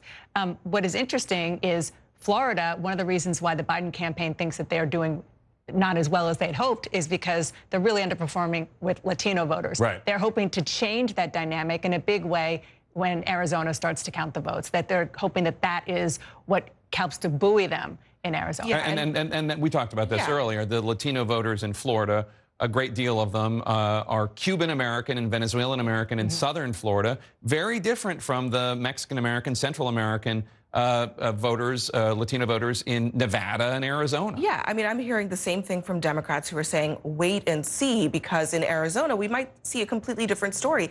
Even in a state like North Carolina, we might see a different story where a smaller population of Latino voters could be very important for Biden if he is able to turn them out. But that being said, what is happening in Florida, I can tell you, Democrats are not happy about it. At the end of the day, the situation in Miami-Dade is something that in the autopsy of this election, they will be looking back at and trying to figure out what went wrong. And I'll tell you what they think went wrong is that the Trump attacks have worked. Yeah. Calling the Democrats socialists work with people in that area in particular and that and segment of the population. A lot of disinformation campaigns going on down there as well that we've covered on this air. Wolf? All right, thanks very much, Jake. You know, John, let's take a look at Michigan and Virginia right now. What are we seeing? Well, we're seeing red, number one. Michigan and Virginia. Virginia certainly we thought would be blue. It has increasingly become a blue state. Let's start at Michigan because Michigan, of course, was critical to the Trump win in 2016. You see a lot of red on the map right now. But again, 20% estimated reporting. We expect red up here. Let's give you a little 2016 flashback. A lot of red in this state, right? The question is, can Joe Biden flip it back? So let's come back to 2020. Remember the blue down here. That's from 2016. You don't have it down here right now. And again, so you look at Wayne County, that is Detroit and the suburbs around Detroit. Donald Trump leading right now is 3% of the vote. So this is a tiny amount of the vote here. You come up to Macomb County, 35% of the vote. If that holds, that's a big deal. But again, it's 35% of the vote. Macomb County 2020, legendary home of the Reagan Democrats. If you go back to the 80s, who were the blue-collar workers disaffected from the Democrats, supported Ronald Reagan. This is where the studies, Stan Greenberg, the Democratic pollster, did a lot of studies there. If you look at 2016, Hillary Clinton lost Macomb County by 10 points and change, 11 points there. And so this number here, if that holds up, that's a huge deal. That's Michigan, but this is very, very early. I just want to pull out again because I know people watching at home, we've told you there's going to be a lot of anomalies in the map tonight. There might also be surprises. That's why we continue to count them. This is one here, 56-41 in the Commonwealth of Virginia. You might expect Trump to pull ahead there at some point. That's a huge lead, about 45%. I just noticed earlier tonight, I just want to check one more time. Fairfax County, the largest county in the state, fast growing, hugely Democratic base, 27%. So there are votes to come in the Commonwealth of Virginia, but again, on a night where we expect maybe the unexpected in some places, we'll keep an eye on that. Let's check in with David Shelly and give us some context on these two states, what we're talking about. We're talking about Michigan and Virginia. Still early in Michigan, obviously, but that Donald Trump lead, 657,000 votes to Joe Biden's 436,000. That is with 20% of the estimated vote in Michigan in. So we want to know, well, how much of this is early vote right now? And take a look here. Only 11% of the vote that's in Michigan is early vote right now. We know that Joe Biden voters are the ones that tended to vote early. We expect that to go up to 55%. We think a slim majority of voters in Michigan will have voted before Election Day by mail. Early voting. That could benefit Biden since he's doing better in the early vote in Michigan. He could overtake Donald Trump. Look at Virginia. John was just talking about some of those Democratic areas that are out in Virginia. Here's the current state of play. Donald Trump has a healthy lead there in Virginia with 45% of the vote in. What is the story of the early vote? Currently, of that vote that's in, 28% of it is early vote. And we know Joe Biden's doing better with early vote. We expect that to go up to 66%. So a huge swath of the early vote that is going to be a pro-Biden vote could help Joe Biden overtake Donald Trump's lead in Virginia. Specifically, we see almost no early vote in some of the really heavy Democratic counties of Fairfax and Alexandria, Wolf. All right, thanks very much. We've got two more projections right now. right, take a look at this. CNN now projects that Donald Trump will win the state of South Carolina. He's the winner in South Carolina, will win its 9 electoral votes. CNN also projects Donald Trump will win in Alabama, will win its 9 electoral votes in the state of Alabama as well. Here's where the Electoral College map stands right now. It's close. Biden now has 89 Electoral College votes. Trump has 72 Electoral College votes, 270, of course, needed to win the presidency. We're getting deeper into the night and another round of results. We're counting down to the top of the hour, 10 p.m. Eastern. That's when polls will close in Iowa, Montana, Nevada, and Utah. Together, those states have 21 electoral votes. Every vote is vital to get to the winning total of 270. Iowa and Nevada are the battlegrounds to watch in the next hour. Joe Biden looking to hold on to Nevada for the Democrats, while the president is hoping to hold on to Iowa after winning it handily 4 years ago. Let's get a key race alert right now. Let's start with Ohio, a critical battleground state right now. 64% of the estimated vote is in. Look at how close it is in Ohio right now. Only a 13,000 vote lead for Biden over Trump. In Ohio, 49.5% for Biden. Look at that, how close it is. In North Carolina, 82% of the vote is in. Biden does have almost a 65,000 vote lead over Trump, 50.1% over there. In Pennsylvania, only 16% of the vote is in. They're taking their time counting the votes in Pennsylvania. Biden has a 73,000 vote lead over Trump, 52.5%, as you can see. In Wisconsin right now, 19% of the vote is in. Biden's lead is narrow, only 22,000 vote lead, 50.7% to 47.4% in Wisconsin. In Minnesota right now, a quarter of the vote is in. Biden has an impressive nearly 300,000 vote lead in Minnesota, 66.1% he's got there. In New Hampshire right now, 22% of the vote is in. Biden's lead has increased a bit to nearly 20,000, 54.3% to 44.4%. Let's take a look at 3 more states right now. Actually 5 more states right now. Florida right now, 93% of the vote is in. Trump has a pretty comfortable lead, 379,000 vote lead over Biden in Florida. In Michigan right now, 20% of the vote is in. Trump has an impressive 224,000 vote lead over Biden right now in Michigan. Right there in Georgia, almost half of the vote is in. Trump has a pretty impressive lead there as well, nearly more than 364,000 vote lead over Biden in Georgia. 16 electoral votes there. In Texas, 76% of the estimated vote is in. Trump has a lead of 170,000 votes over Biden in the state of Texas, a huge prize, 38 electoral votes. In Virginia, 45% of the estimated vote is in. And look at this, Trump still has a pretty impressive lead of more than 311,000 votes in Virginia, 56.4% to 41.7%. Let's go back to John King at the Magic Wall. So remind us, big picture, where we are right now in this race to 270. Well, you're getting the building blocks, right? The building blocks are the solids, the states that you depend on. The Democrats depend on certain states. The Republicans depend on certain states. And the way this map is filling in right now, nothing here is a surprise. So both campaigns doing the building blocks to try to get you in a contention. To get to 270, you got to pass 100 first. We're getting close. 89 for Joe Biden, 72 for the President of the United States. And again, everything we see filled in, all these reds, we had them solid Trump coming in. All these blues, we had them Biden coming in. So we don't have any surprises right now as we look at the map. The question is, where are we going? And I'm going to ask you, Brian, again, just to swing around. We'll do a little choreography here. Texas red at the moment. We haven't called that one. Donald Trump has to hold it.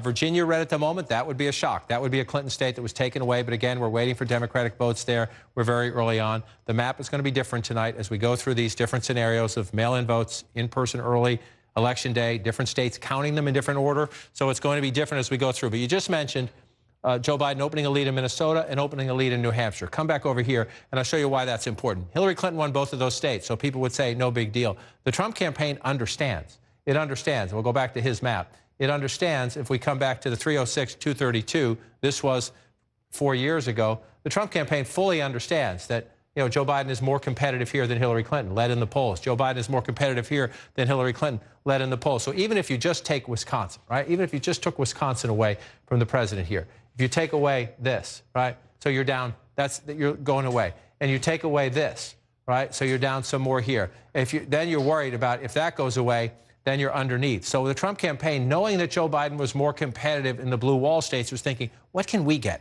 So they were looking at states they just lost, right? They just lost. Minnesota was very close. Republicans make a run at it. I remember George W. Bush making a run at it. Republicans always make a run. They don't quite get there. But Trump thought he could get there. Trump thought he could pick this one up. I got to switch this here. Sorry about that. Trump thought he could pick this up, and then he thought maybe I can come here and get this, right? It's just, if you're going to subtract, you have to add. And so we're not done on those states. We're just counting the early votes. But you saw Mike Pence and the president both campaigning in those states in the final days of their campaign. When you know there's going to be subtraction, you look for addition. At the moment, we'll keep counting them. But at the moment, if those stay blue, that's a setback for Trump. I want to go back to Dana Bash. She's got a significant projection in the balance of power in the U.S. Senate. That's right, Wolf. In Colorado, CNN can project that John Hickenlooper, the former governor, the Democratic challenger, will be the next senator representing Colorado, defeating the incumbent Republican Cory Gardner. It's the first Democratic pickup of the night in the Senate. Democrats now must pick up 3 Republican seats. And right now, the balance of power is 40 Democrats, 36 Republicans, but 24 seats remain to be called tonight, Wolf. Big pickup for the Democrats. Thanks very much, Dana. So, John, we're looking at the big picture right now. The popular vote, not that it's all that important, but it's still significant. Trump has a significant lead right now, but we're really focused on the Electoral College. We are, but it is interesting to watch it play out. Again, we're early in this chapter, and so whether the states look a little funny or different, whether some of those states are in play to change, and as you watch that play out, let's remember, we're early, right? We're still here. We're counting votes as we go. Some people are still voting out on the West Coast and everything, but it's one of the givens, if you will, was that Donald Trump would lose the popular vote again. He lost to Hillary Clinton 4 years ago.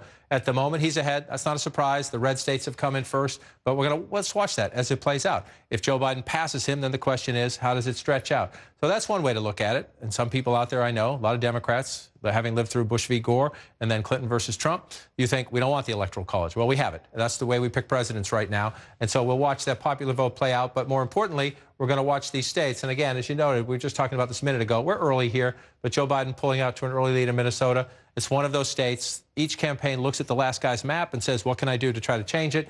The Trump campaign wanted Minnesota. They wanted New Hampshire. The Biden lead early on. We'll see if it changes. This one here, these are the fascinating. They're just, this is why we do this, Wolf. This is why it's exciting and fun. 13,000 votes now in Ohio, 64% for some time. So we're waiting. We're waiting for more votes to be counted. And again, we should all appreciate the challenge of these election officials all across the country. Democrats, Republicans, small county, big cities. It's a huge challenge. Turnout is up. You have the mix of voting, mail-in voting, in-person early. But right now, 49.5 to 49.2 in a state the president must win. Joe Biden does not need this. He leads right now by just shy of 14,000 votes, 13,461. He does not need this, but he would like it. Just want to check to see where we are in the percentages. David Chalian talked a little bit about this earlier. We have to watch which vote is which, but 55% still. You have a lot of votes to count here in a deep blue county, Cuyahoga County, Cleveland, and the surrounding areas. If you're a Democrat, you think we'll do okay there. 58% here, so more votes to be counted in Summit County. You're running well ahead. If you're in the Biden campaign quarters, you say, okay, we got a ways to go here. Just want to move over here. About half of the votes counted. I'm just following the blue to see what's left to come in. So if you're Joe Biden, the question is, do you hold these margins? Or when more Election Day vote comes in, this is a place the president ran pretty strong 4 years ago, does he get the Election Day turnout to bring it back? That is the dynamic of the night in state after state after state, and we're going to have to watch it. But Ohio is a great battleground state. It's been a while. It was not a battleground last time. The president won it quite comfortably. North Carolina, you look at the margin now, 29,000 votes. It was above 100,000. It was close to 125,000 not that long ago. It is down, but 84% right now, 49.7 to 49.1. Just want to go back 4 years ago. This was a 3-point race, if you round up there, 4 years ago. Just look how close this is. And again, we're missing some counties. We're missing completely. See how many votes are here 4 years ago. 13. There's about 1,000 vote difference there, a little more than that, a little less than that 4 years ago. So you're looking to see what's missing in these counties. And the main place, just come check in here, up to 92%. The question is, again, what's missing?